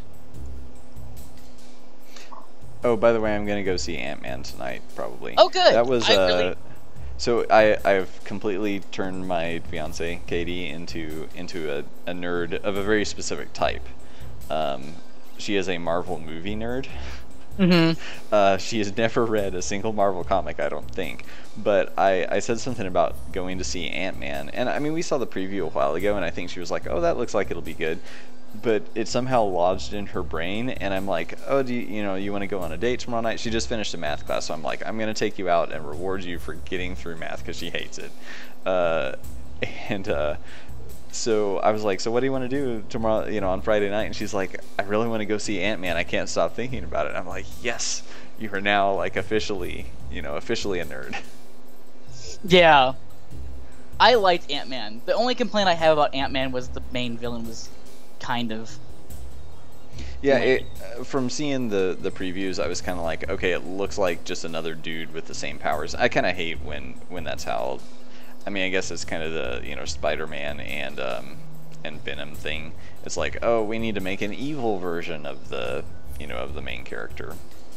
It doesn't quite follow that line in the movie, but it's kind of like Iron Man, whereas like, oh well, there's this other suit and this. Oh well, you mean Iron Man 2? No, I mean Iron Man 1. Oh right, the big like war mech suit. Yeah, Ironmonger is the name, I Yeah. believe. Yeah, similar to that. I mean, it's a little different, but yeah, I mean, the main villain was just kind of there and doing things, but it was really not a movie. I don't know. I didn't find Ant-Man to be a typical superhero movie. I really liked it because it kind of wasn't. Like, yeah, there's a villain, and yeah, there's this overarching plot of like, hey, the world's in danger, and only you can save it. But Paul Rudd did a really good job of playing this like scrappy villain, or like I guess anti-hero. And a lot of people were like, "Oh well, he called all the ants male, and that's terrible." And it's just like, give it a rest. Well, that's the writer, not the or was it an interview or something? No, it was in the movie. Oh, yeah, okay. it was just a writer getting it wrong. Yeah, well, I mean, it's a problem with the English language. Like you see it say like he, he, she, or they, but they is actually grammatically incorrect. So what do you know? And I think, hang on 1 second. Mm-hmm. I will entertain this. I will, for the first time today, entertain the stream. How's everyone doing? And I will catch up with chat. Olden's all about that business. Got to get that insight and fear the old blood, of course. Yeah, Norse mythology is a real interesting study, especially the divide between Aesir and I forget the other name of the other, I guess, pantheon. Being maybe a metaphor for moving from a nomadic warlike culture to an agrarian society. It's really cool. Just research that. Oh, see you later. Sorry, was No problem. Was touching base with Aaron before you left. Sorry, were you saying anything I need to be caught up on? No. Nothing important. Just talking about Norse mythology a little bit. And it was catching up on chat. The hat looks like it could fire a cannonball, by the way. Oh. That's what Doom says. So it kind of does look like a cannon. Muzzle. Well, that'd be a pretty interesting final move. Yeah, just like fire things out of her hat. That seems something like the not the Harlequin would do. Sorry, what that sounds like something the Harlequin would do or would not do? Yeah, would do. Just something I goofy see. and weird and out of place. Yeah, I'd agree with that. I think I mean, I do like the idea of, like, let's say the musketeer having, like, hidden guns up their sleeves, or something kind of like that. But I could also that does seem more like a weird Harlequin thing. To just like have that, they would be the ones to have the Astro Boy butt cannon. Yes. Oh, Astro Boy. We're back to anime now, Baker. Yeah, I mean, you got those memories flowing, for better or worse. Astro Boy. That's from the 50s. Yeah, and I've never watched the cartoon, but I like the comics pretty well. It's kind of like I really like Tezuka, but then it's maybe it's just my my kind of modern lack of patience kind of thing, but it's hard for me to like get through an entire one of his graphic novels. I don't think I've ever. I mean, I've seen a couple episodes of Astro, but I've never read the comic. Yeah, and also I think I both am and I'm not a fan of his style. It's again one of those things where it's like I feel like some of it is kind of amateurish. Like, I would say by and large contemporary media in general is more polished than media was at the time. But like I mean I really kind of appreciate his and I don't really know contextually like how original he was, or how how many kind of visual storytelling techniques that he pioneered or whatever. I'm sure there are a lot of things kind of to his name in that regard. But it's like, I mean, it's kind of like, well, it's like early Calvin and Hobbes. Like some of the drawings are kind of naive, and then like over time it kind of solidifies into into a style. But I would say like Bill Watterson became actually, like, over the 10 years of Calvin and Hobbes, he became like so quickly, I guess, in the grand scheme of things, such a a masterful artist that I don't, and I don't know that I've ever really seen, like, say, a realistic drawing by Tezuka, but it seems like his skill level in terms of just drawing kind of capped out at an earlier point, say, than like Bill Watterson's did. But this is my, like, very high level art critique, I guess, me being like hypercritical. But I definitely appreciate his, like, the fluidity of and simplicity of his style. Well, have you seen Blackjack? I would say that's one of his later works. I'd say that it's a little bit more evolved than... I know what the cover looks like. I don't think I've read the comic. I would say that that's a little bit more evolved. Mm-hmm. I mean, I read a lot know. of the Phoenix books. The Phoenix books? Oh, Hinotori, okay. Of course, you know them by their Japanese name. Well, yeah, obviously I'm a weeaboo, apparently. I don't think that's true. I don't mean, either. It's one of those terms that I kind of don't like, but I understand why they're, like, we sort of culturally, it's something that it makes sense that there's a term for it. I kind of don't like that term for describing, like, what it's describing. I don't know. Right. Anyway. No, I understand what you mean. I'm in the same boat. I don't think it's a nice word. Usually. What's the yeah? I mean, I guess it's usually just used. It's used as a derogatory term. Yeah. What's I've wondered, what is it a portmanteau of? Like, I mean, I assume it's a portmanteau of, like, two words mashed together. But I don't know. I can look it up. Yeah, I have no idea. Maybe Doom knows. And don't people also use the term animu? They use, like, the term animu for, like, making fun of anime. Oh, is that so? That describes the anime, not someone who likes it. Yeah. Okay. Which, I don't know. Like what you like, don't like what you don't like. There's no... as long as it's not harming anybody, then you really it shouldn't really bother you. You don't like Riesling wine. You're a anti-Rieslinger. It's like, okay. I guess I am. I suppose so. I suppose that describes how I feel. Thank you for coming up with a special term for it. I don't know why we need it, but it's one of those things. It's a reaction to a counterculture, and they happen all the time. And I don't think we're ever going to get away from that. And I don't know if we should.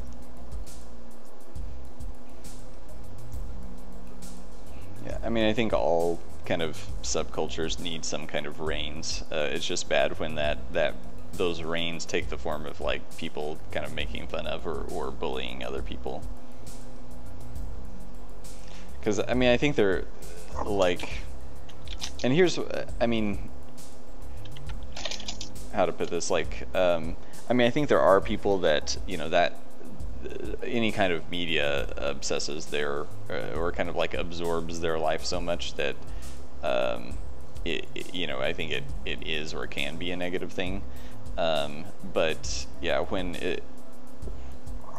the only thing speaking out against that is, like, people making fun of it, then it's I don't think that's really helpful for anyone, because it actually just drives the community to get together. So, like, I think the like, obsessing over anime, like, let's just say, isn't the most productive thing for anyone's life,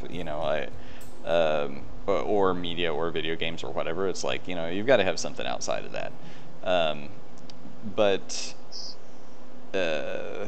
then 1 second, I'm getting a phone call.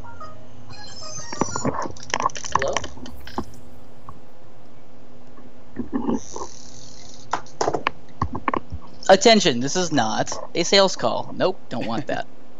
Yeah, I got one the other day that was just like this woman kind of like she I don't know, it was kind of like sad and funny at the same time because it was an automated message that just said please don't hang up. It was like the computer was so sad because like she had no friends and it was just no, please don't hang up on me. I know I'm automated, but please don't. And I of course I just hung up, but sad robot calls. Yeah.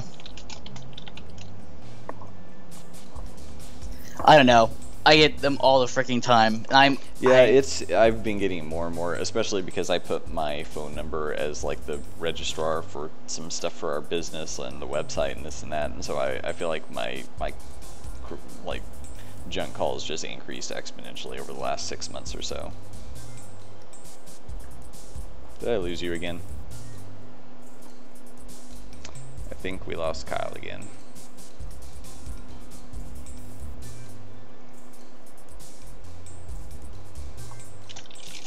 Okay, I think you're back. Okay.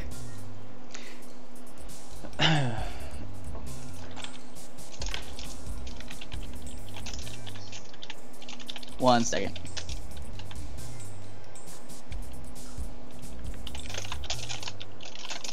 Sorry.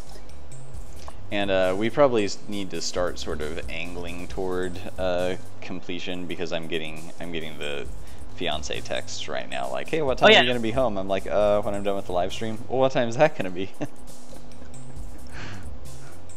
Well, I think you did a lot of work on the... Well, we start talking and I sort of like get laser focused on unimportant things, and then it's like, so I got some productive work done, but some of it, like I basically only touched her hat, so that's like the productivity is limited. So I'll have to like hit it a little more, and then maybe we can. Well, actually, why don't we? What do we want to do for next week? Do we want to talk about that or decide that? What would the viewers like to see next week?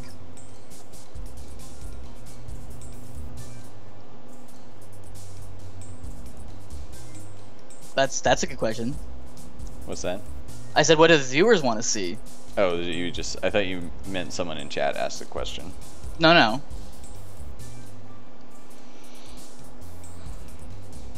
So I just remember we were talking about doing the Musketeer today last week, so.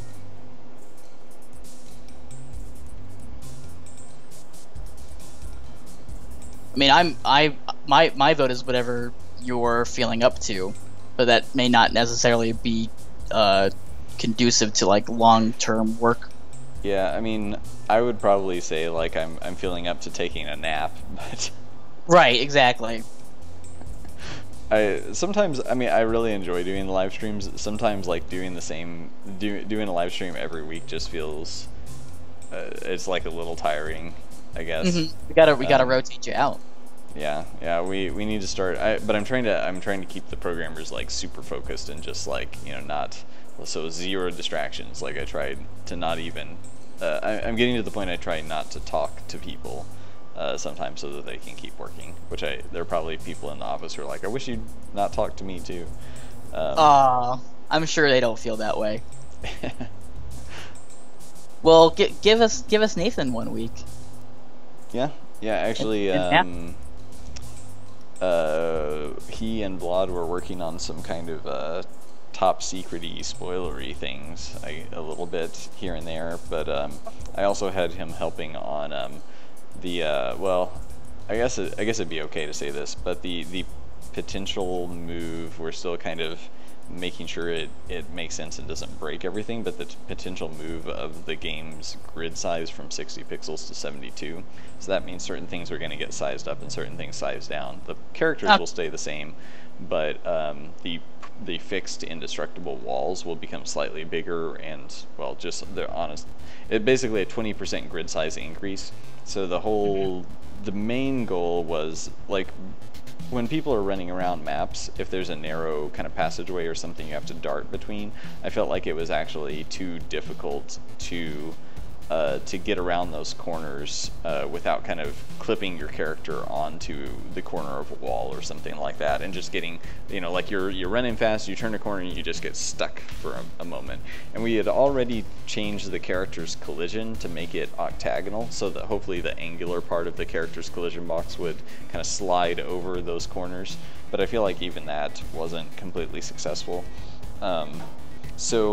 And also just because there are a lot of things in the world that feel either too small or too large. Just like things that are one tile, like the sub walls, the indestructible walls, feel small in relation to the character. Like it kind of looks like you could vault over them. And then things that are small, like we have the small crates that are a half tile in size. Those things feel too small, like to the point that you can't even really see what they are sometimes in the game.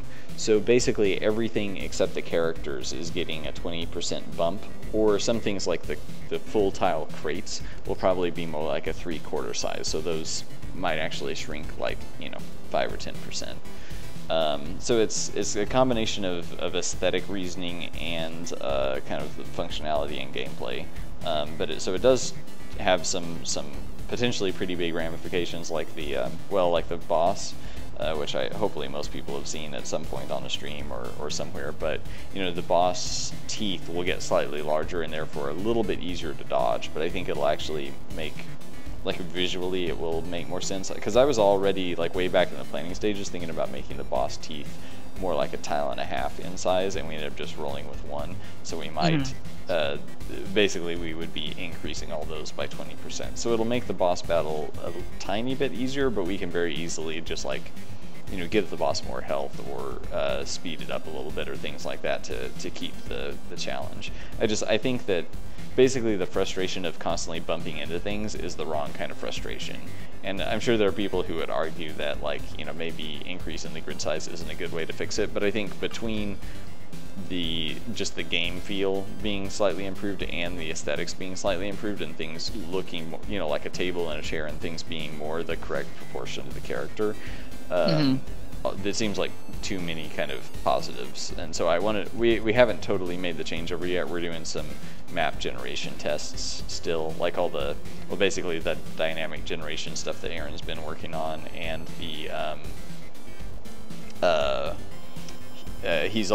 he's randomly tiling maps now. So basically, instead of us tiling by hand, they just randomly fill with tiles. But then we're going to do some potentially more hand-designed or kind of carefully designed stuff on top of that. So that's probably a lot of information. Yes, it sounds cool. Enemies traps is suggested, which I think isn't necessarily a bad idea. I would like to get back to ghosts and spirits and stuff at some point, and especially since we changed the echo color, and I have a few new/old ideas that I like to kind of bring into the game and, like, redo the ghosts a little bit. Make them a little more unique, come up with, okay, so if there are these, you know, trapped spirits kind of echoing between the spirit plane and the physical world and, like, bouncing back and forth, unable to find their way, like, what do they actually look like or do? And maybe we could work on that. So it doesn't have to be next week or anything, but sometime soon, and kind of talk about lore surrounding that as well. Right. What happened to recoil on weapon hits? Because it was kind of annoying for non-switch or non-destructible objects. I know, I think we need to revisit it at some point, but I know Aaron made a pretty significant change where, basically the goal was the recoil is proportional to the, how to explain this verbally. So, like, imagine you're trying to do 4 damage with a sword. If you hit something and do 0 damage, you get full recoil, because that thing is either indestructible or you used a hammer to do a saw blade's job or whatever. You know, you're using the wrong tool for the job, so it knocks you back. If you use a sword and hit an enemy and is trying to do 4 damage and does a full 4 damage, it probably will not knock you back at all, or if so, a very small proportion. So basically, the more damage you do, or the more, like, the higher percentage of damage that is actually carried through, like, you know, passes through the enemy shields or whatever, so the enemy is not resistant to it or armored against it, you will have very little recoil to you. So everything in between is proportional. So if you hit an enemy with, let's say, a hammer, but they are partially armored to crushing damage, it'll knock you back 50% of that weapon's recoil rating. And also, Aaron made some improvements. This was like a month or two ago, so now I'm starting to forget what all he changed. But there's an improvement to the angular knockback. So if you swing a sword and hit an object to your right or actually behind you, because we had some problems where you'd swing a sword, you'd pull a sword back and you've got it behind your head, and so when you start the swing it has collision data behind your back, and so it would actually kick you forward a little bit, but then as you swung the sword and hit something else it would then kick you backwards, so you had this little like forward and back jitter. And he changed it so that it's also based on facing direction. So if you are swinging a sword and you hit something to your right, you might get a little bit of bounce from that direction, but not very much. But if you swing the sword and hit something in front of you, you will get the full brunt of whatever knockback is trying to apply. So it's the more in front of, like basically if you swing a sword and clip some things to the side, it's not going to matter that much. But if you swing a sword and totally whack something that's indestructible in front of you, it matters a lot. So is that a somewhat succinct explanation of what the question was trying to ask? Yes, he said that recoil system sounds amazing. So yes, I think so. Another suggestion, Baker, for the next stream is you take a nap and I comment on your nap for 2 hours. So are we just gonna have like a creepy video stream of? I'm going to do a mixture of David Attenborough and ASMR videos. I guess I'm not even familiar with either of those things. David Attenborough is a very famous nature documentarian. Okay. I believe he is a biologist. Does he have an Australian accent or something? So he's it's British. Like, he's okay. British. And here we see the sleeping specimen of Spreadsheetium maximus. Yes, exactly. He is, I'm sure, dreaming of spreadsheets, and so, like I feel like there's a lot of rich yet horrible material there. Oh yeah, there totally would be. And ASMR videos are, I'm going to try to put this nicely. Well, let me get like a definition so that you get not my spin, because I find them to be really kind of creepy. It's called Autonomous Sensory Meridian Response. That is what it stands for.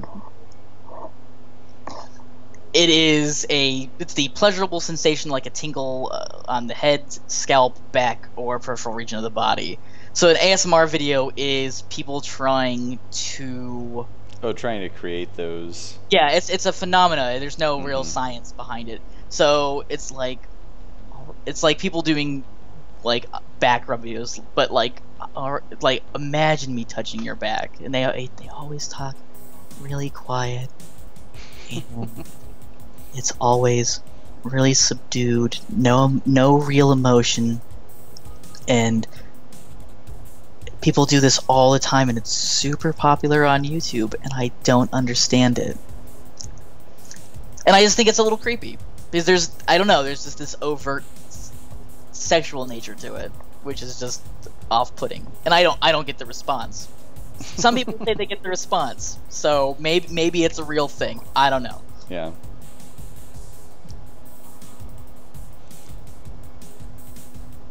So yeah, but yeah, that's what I would do. So a mixture of between a really friendly British gentleman talking about birds and really creepy... I was really hoping it was like, the crocodile guy accent. Oh, no. He's... David Attenborough is... I believe he's even knighted. Oh. So, I mean, not that... Yep, he is. Sir David Attenborough. He's a naturalist, is what he is. So I don't know if he... I don't know if he has a doctorate. He might have a doctorate. He was named one of the 100 greatest Britons. So yeah, I think that instead of Britons, it shouldn't it, like, because that just sounds like one of the 100 greatest, like, Britain, like the country. So shouldn't they be called like Britanniers or something? It's spelled differently. I know pronunciation is the same, but that's the English language for you. Yeah. It's Britons instead of Brita. I see. I probably should have known that. So yes, he's They not probably quite- pronounce it differently in Britain. It's like, per- well, perhaps. my fiance gets on to me all the time because she's from the north and I'm from the Boot Heel of Missouri, where we talk with kind of a twang. My mom. Okay, so if I haven't said this on the air, I'm sorry, my nose keeps itching today. But my mom has way more of an accent than I do. Like, I sort of lost my accent sometime in junior high or high school. I think I kind of tried to intentionally lose it. But my mom really likes crushed ice, like the kind that you would get at Sonic, if everyone knows what Sonic drive-through restaurants are. So they have this, like, small crushed ice, and she will like buy a bag of it every once in a while, I think, or every time she's traveling she has to get a soda at Sonic because that's her favorite thing in the world or whatever. My mom is like that with McDonald's and Coke.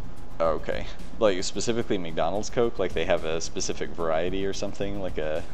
No, just a Coke, but Oh, usually okay. it's the McDonald's because that's But yeah, sorry. But every time, this became a joke with Katie and I, that every time my mom talks about it, because she has such a thick accent, it sounds like she's saying, instead of crushed ice, it's crashed ass. So Nice. So we joke around with each other. We wouldn't say that to her because she wouldn't appreciate the cursing or that we're making fun of her. But yeah, like every once in a while we'll say like crashed ass.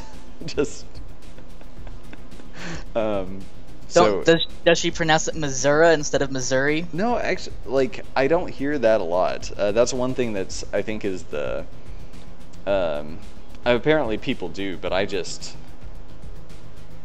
think my dad might sometimes, but my dad, like he actually, his accent gets thicker he speaks differently when he's talking to guys that he works with, because he does agribusiness, works with a bunch of farmers and good old boys and people who like fishing, hunting, and all that.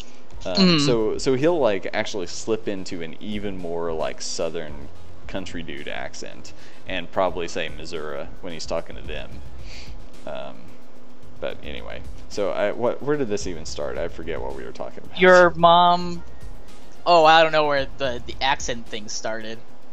British accents. Oh yeah, that's right. something. Britain and Briton. What did we? The difference between the country and the people. So the thing I was going to say was that Katie, because she's from Minnesota and she used to have a bit more of an accent, she's slowly losing the little bit she had. Because even compared to a bunch of her friends, she never, since I've known her, hasn't really had as much of an accent. There are some words that she says, like she will say aunt for her, her mom's sister is her aunt, and I will say aunt. And yeah, my mother instilled that deep in my brother and I. Aunt's an insect and aunt is a person. And let's see, what are some others? I mean, she says bagel, still a little bit, or big. That's way stronger than she does it though. It's all, like you basically can't hear it anymore, just sometimes. But the one thing that I will probably never lose this unless I like really practice. Like I've even started saying aunt, I think, sometimes around her because it'll confuse her if I say aunt. But the difference between pin, like a pin that you stick in something, like poke through it, and a pen, the thing that you write with, I say pin. It's just, I was like actually taught, and this is one of those horrible things about, well, one, a complaint about the Boot Heel, Missouri, and two, a complaint about our education system. But I was taught that those two words, like PIN and PEN, were pronounced the same way when I was in elementary school. So, make of that what you will. But. Yeah, well, apparently I pronounce again weirdly if I'm not thinking about it. I say again. Oh, I say again. I don't really. Yeah. I mean, I guess it's that same sound, like the I. Like we don't really differentiate between the and the I. If we're from this certain part of the Midwest, because where are you from? Iowa or something originally? I'm from Ohio. Ohio, that's right. I'm from Northeast Ohio. So yeah, like pin and pin instead of pin and pen. Like that actually, it takes a lot of work for me to do that because my mouth just doesn't make that sound Yeah, I've for never very had a many. problem with pen and pin, and I don't even know because my mom is from Maine and my father's originally from Maryland, so maybe I picked some weird, funky speech patterns from them. I have no idea. All I know is that I got made fun of for again and again. Like Yeah, I mean, you I don't probably hear pronounce myself. it more properly if anyone can agree on what's proper, I suppose. But Yeah, what's proper English?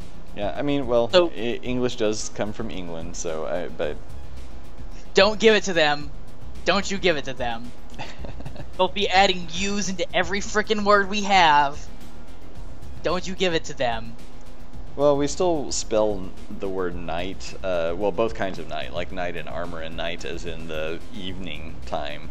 In a totally like the most, well, probably like old Low German way, you know, because it used to be pronounced like knecht, like that GH was a like a sound or something like that, and the K at the beginning of night would be pronounced as a letter, and you know, so we haven't lost that stuff. So I actually compared to that, having a U in flavor is like doesn't bother me that much. I don't like U's in words that they don't need to be. I'm being silly, of So course. so do you I want to don't spell light LITE? Are you one of those people? I mean, I think No. there are people who are like campaigning the dictionaries of the world. Like, you know, we need to start spelling things phonetically, or however. I don't know if that's not really phonetically, but Phonetically. whatever. My brother is a linguist, so I like saying things that I know it like will totally rile him up. Yeah. So we're talking about etymology now, so perhaps we should wrap this Oh up. man, that's the time we're just like getting started. I know, right? One day we'll do a 24-hour live stream, and Etymology then cast. yeah, it'll be nothing but etymology, which is a subject that I have literally zero interest in because again, I grew up with a brother who was destined to be a linguist.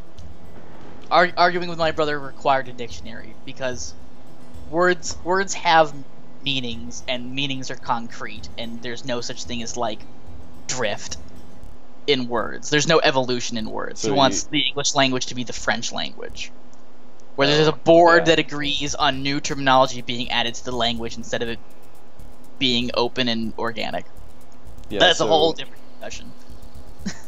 So yeah, so basically your brother's just kind of a staunch Tight ass, yes. preservationist or a like a linguistic conservative, let's say. Very, very And most people focused. don't know enough about linguistics or language to be conservative or not about it.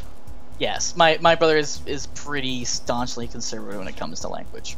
And most people are liberal when it as a, you know, as concerns their kind of philosophy about language, just because they, you know, like are actually just ignorant about it and don't know how to spell or whatever. Oh, like I always say, truth has a liberal slant. I mean, I think you are. It sounds like you are actually intentionally, like, you're educated enough about language that you choose to be liberal, whereas most people are just like, you know, Well, yeah, I just- mean, they're happy with their pin and pin being the same thing, and you know, like, Well, I wish I differentiated. it comes down quite honestly and simply to the fact that I was a history major, and I had to focus on anthropology and culture, and language is a product of the culture, and culture can't be a rigid thing.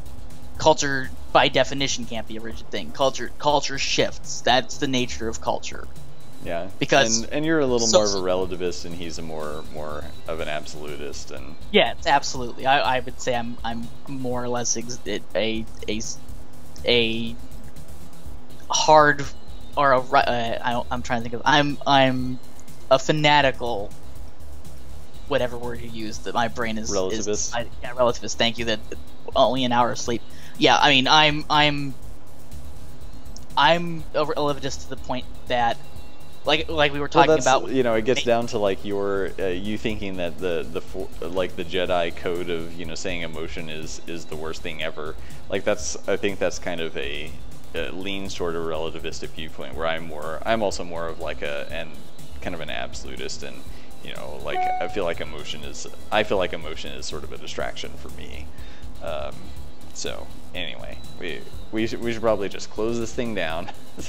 Probably. I mean, I'll close on this. I'm a relativist, bringing it back to the Evangelion and Matrix stuff, insofar that I guess the concept of, oh well, is reality just a hologram? Is reality just a computer simulation? That's something that I thought about early on, because again, everything being relative, can you be certain that can you even be certain that your experiences aren't relative to a point that they may not actually be your experiences? Well, and here's my interesting thing, and this goes it kind of touches upon free will and upon the reality of experience or lack thereof. Is, I would question, like, if reality isn't truly real, like if it's just a simulation, or what is the difference? Like I feel like it would just break people's minds if we found out that this was a computer simulation, but it's, you know, it maybe shakes the core of like what you believe matters. But I would kind of argue that what you believe should be concrete enough that if tomorrow we discover that we're all living in a computer simulation, then my belief system, like what I value, should be unshakable. Yeah. And I would also, so like kind of jumping off of that, like actually the way I would come to that is has to do with the idea of free will, and like whether it's an illusion or not. And I would say that the illusion of free will is the same thing as having free will. I would agree. There is actually you can make no distinction. If someone set up, you know, a psychological experiment and they knew you were going to choose the red pill instead of the blue pill, and so you do choose the red pill because like you're fated to do so in whatever sense, like, you know, because they, like, I don't know, market researched you or whatever and know that you like red and like the cherry flavor or something. Right. Like the fact that you perceive that you had a choice, even if you're always going to choose red, is the same thing as you actually having a choice. Like if someone grabbed your hand and made you pick up the red one, like then you wouldn't have had a choice. But, you know, right. As long as no one's doing that, even if in every possible reality you would always choose red, that the illusion of you having free will is the same thing as actually having it.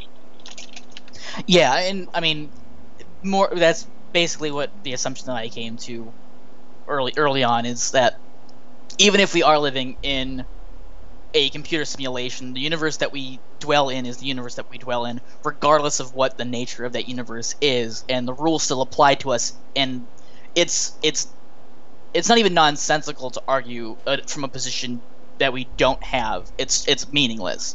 Well, if you do live in the simulation, then nothing really matters. Well, no, it matters because I'm still in the simulation. If the simulation ended, then nothing would matter. If I was a brain outside the simulation and I was experiencing the simulation, once the simulation is gone, then whatever rules outside the simulation are, those matter. But while I'm in the simulation and I don't experience anything outside the simulation, and this is super, you know, in-depth, you know, philosophy that people have been talking about for generations and generations, so we're not going to square that circle today, but live in the universe and apply the rules of the universe that you live in. Don't live in a way that doesn't comport with the reality around you.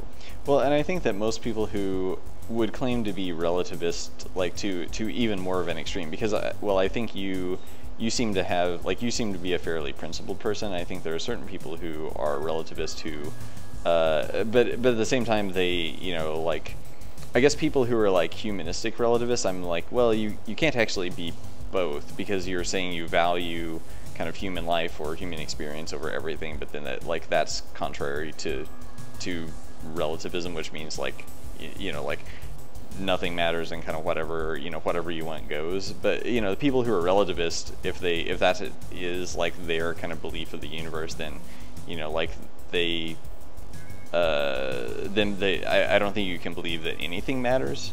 And so, like, you know, might as well be a terrorist, kind of, because in your viewpoint it doesn't actually matter. But I think most people who are relativists actually just, you know, want people to have kind of individual freedom of thought is really what it amounts to, and so they're not truly relativistic in their morality. But I don't like that sort of blanket relativism, and so I tend to argue, like, well, if you're a relativist, then nothing matters. So why do you even care if you're a relativist? Well, so. I can square that circle for you, actually. I think, because I would say I'm a relative humanist, and I think I can say that because I understand that human lives matter because I feel that my life matters relative to the world around me. And I have to feel that my life matters, or I guess I wouldn't be here having this conversation about my life mattering. And I can, in a relative sense, look at other people and comport my feelings to them. I actually had this discussion with someone because someone brought up, are we evil? And I said, well, I don't think so, because I know it's wrong to kill somebody because I don't want to be killed. But I also know that if I was suffering, I would want that suffering to end. So there's the relativity to it. Everything I don't believe in black and white. I think there's a gray area for pretty much everything. Well, and I think, and this is where, like, I never really, I think I took one philosophy class in college, and I'm probably using somewhat incorrect terminology for some of this, because I think what you're describing isn't what I would typically describe as a kind of relativistic viewpoint, but I am probably just using incorrect terminology. I mean, maybe. I mean, there's hard relativism, there's soft relativism, and those are all philosophical things. I don't actually, and I'm probably going to piss off a lot of people by saying this, those eyes mind the P's and Q's, yes. I don't feel like philosophy's that big a deal anymore. I think science is answering the questions that philosophy's tried to answer for so long, things like cognitive neuroscience and all that. But that's a whole different topic, and you should get home to your girlfriend. Probably. But I like the new hairstyle of the Musketeer. Yeah, I'm looking at the over here to the left, trying to make it a little more interesting like that. Mm-hmm. Because yeah, I mean the Rogue already has this little, you know, piece of hair just kind of hanging straight down. So yeah, like doing something different with the Musketeer, I think is. Well, I think this looks a little bit more cartoony, the one on the left, and kind of gives her more of like a southern look. So I think that it actually, I mean, I like the more realistic kind of, I don't know what you'd call locks, maybe. I don't know what you'd call that, bangs, maybe, I guess. Yeah, I mean, it's just like a super cartoony version of kind of curly, wavy hair. I'm going to try to do something here that kind of looks like she's got a braid tucked back. It's going to be a little difficult, but I mean, I'm not going to have any like flowy braid unless you see it from the back. It might have like two joints and kind of wave in the air as she's running around a little. But yeah, it probably won't stream out behind her so much. It'll just kind of flap over her shoulder or something.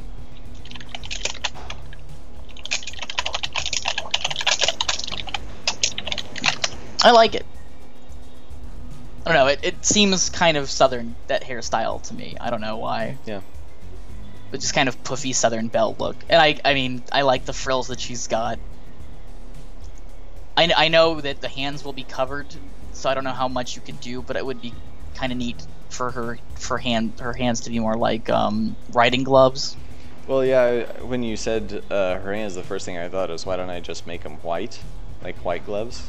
Oh, I didn't. I was thinking like black with gold studs at the wrist. Yeah, I don't. Like I said, I don't think that. I'd have to look up riding gloves because I'm probably not thinking of the right thing. I guess the term would be cavalry gloves, like Civil War era cavalry gloves. But white dainty satin gloves would work too.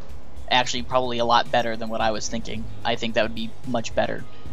Yeah, so I won't make them pure white, but kind of like a light gray, so in the game they'll appear sort of white. I mean, that's Well, it does make her suddenly look way more like a Southern Belle, so I don't know if that's good or bad. I think that's great. It does give her more character, but it makes her seem kind of more. Hang on, I'm gonna keep a copy of the original, so I've got it back up here, but I'm gonna add that back in. You know what they say about circles? They never end. I was gonna say bitches love circles. What circles? It's a meme. It's a meme. Okay. Yeah, I mean, I'll think about it. It's kind of cool. Yeah, I like that. I might have to make part of her outfit a little more punky, because suddenly doing the doing the white gloves, it kind of suddenly ties together with all those frills and makes her seem really frilly, like, you know, like she is a Southern Belle. Like, I would never imagine her having a gun in her purse, so to speak. I guess you could But mussy up her outfit a little bit, like it's all very straight and neat. And if you look at the only thing that's really crumpled is the hat, but her jacket and her, I guess, chest piece is really kind of well kept. So maybe putting a little bit of mud at the hem. Or, I mean, I was wondering about just making this kind of look tattered here instead of having the kind of, like, I was trying to imitate lace, but in a way that would be visible in the game. But yeah, just like giving her this kind of, it's just a collar, you know, make part of the outfit a little more, well, masculine, for lack of a better term. Mm-hmm. Or just kind of punky, I guess would be another. I guess you could, like, I'm trying to think of the right word. The frills on her jacket, you could tatter up a little bit as well. Mm-hmm. I mean, they are very lacy, but I think if you took some small chunks out of that, I think people would understand what you're trying to convey. Well, and I think this thing, the collar, kind of needs to look more like a tie, maybe, which is kind of how it ended up looking in some of the, well, in that poster to the left. So I probably should save some of this too, but this is already looking better. I knew that was kind of fuzzy to begin with, but you know, something where it's Mm-hmm.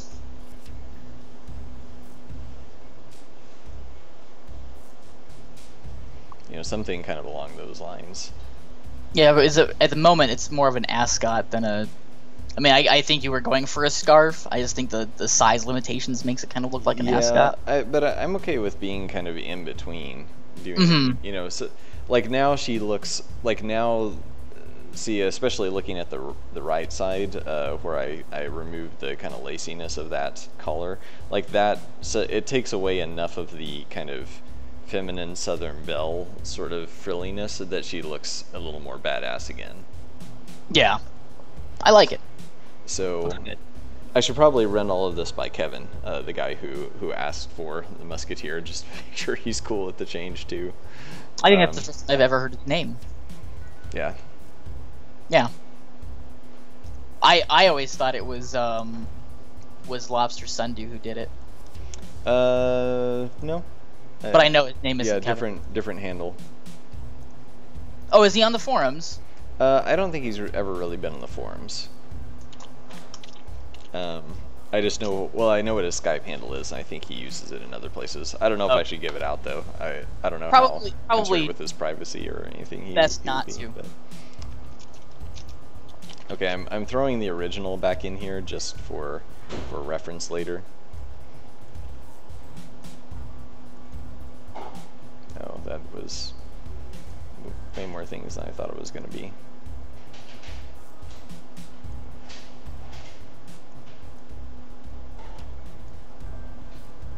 Trying to turn off the Elementalist pieces back here. Mm-hmm. I think I got all of it. Okay. So now we've got a couple for comparison. I mean, that isn't a huge change, but it definitely makes her more unique, I think, which is a positive move. I guess just like simplifying, like you can see the details better because they're less fussy. Mm-hmm.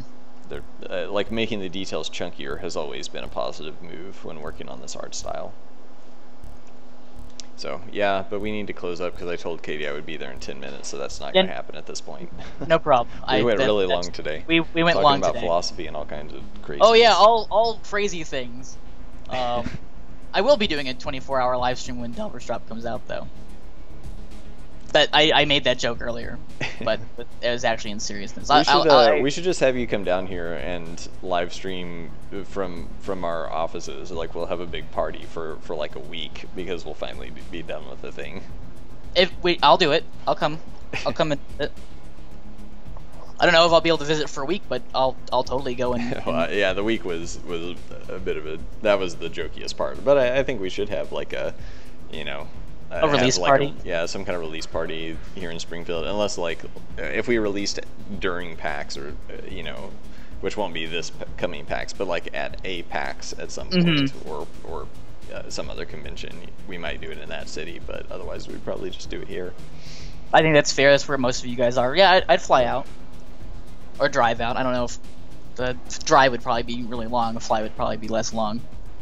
So yeah, I'd fly out and get a rental. Yeah, well, we'd drive you around too, but. Oh well, thank you. I would never impose. You know, Midwestern politeness. I'd cook though. I'll cook at your office. Yeah, that would be a nice week or a couple days. Yeah, absolutely. All right, well, thanks guys for coming. I think we drove most people off with the philosophy talk, but I certainly enjoyed it because I enjoy those sorts of things, and I think it actually affects storyline and gameplay to talk about those things because I think those are important aspects of a story to have. So we will be doing enemies and traps next week, maybe, or maybe we'll snag Nathan or Aaron and some of the programmers. Who knows? Whatever you guys want to do. If Baker needs a week off. Yeah. I'll talk to everyone and kind of see if we could work out something for variety, or if not, maybe we'll work on some enemies and ghosts and stuff. Yeah, you should have a week off if you need it. I mean, I do this every other day, literally every other day. So I took a week off, but I'm back in the swing of things. So just exhausted today and a little cranky. Okay, well, we should let you go get some sleep then, and I will go see Ant-Man. Yeah, I'll probably... Yes, please, tell me what you think of Ant-Man. I will probably go and get a beer and food and probably stay up until 5 o'clock in the morning again. Oh, sleep. Sleep is for the weak. I can sleep when I'm dead, even if it's just a computer simulation. Alright guys, thanks so much for coming. One final note, I am starting to transfer all of these over to YouTube. I'm doing about 5 a day. So sorry if you guys follow us on YouTube, and if you don't follow us on YouTube, you should, so that this apology will work for everybody. But yeah, sorry for bombarding you with 8 or 9 videos in a short spirit, or it's gonna be like 22 videos in like a 5-day period. Well, it probably doesn't bombard them unless they get some kind of crazy email notifications. No, it just goes. It turn those off. Just goes to Subbox. So. All right. Well, we will talk to you all.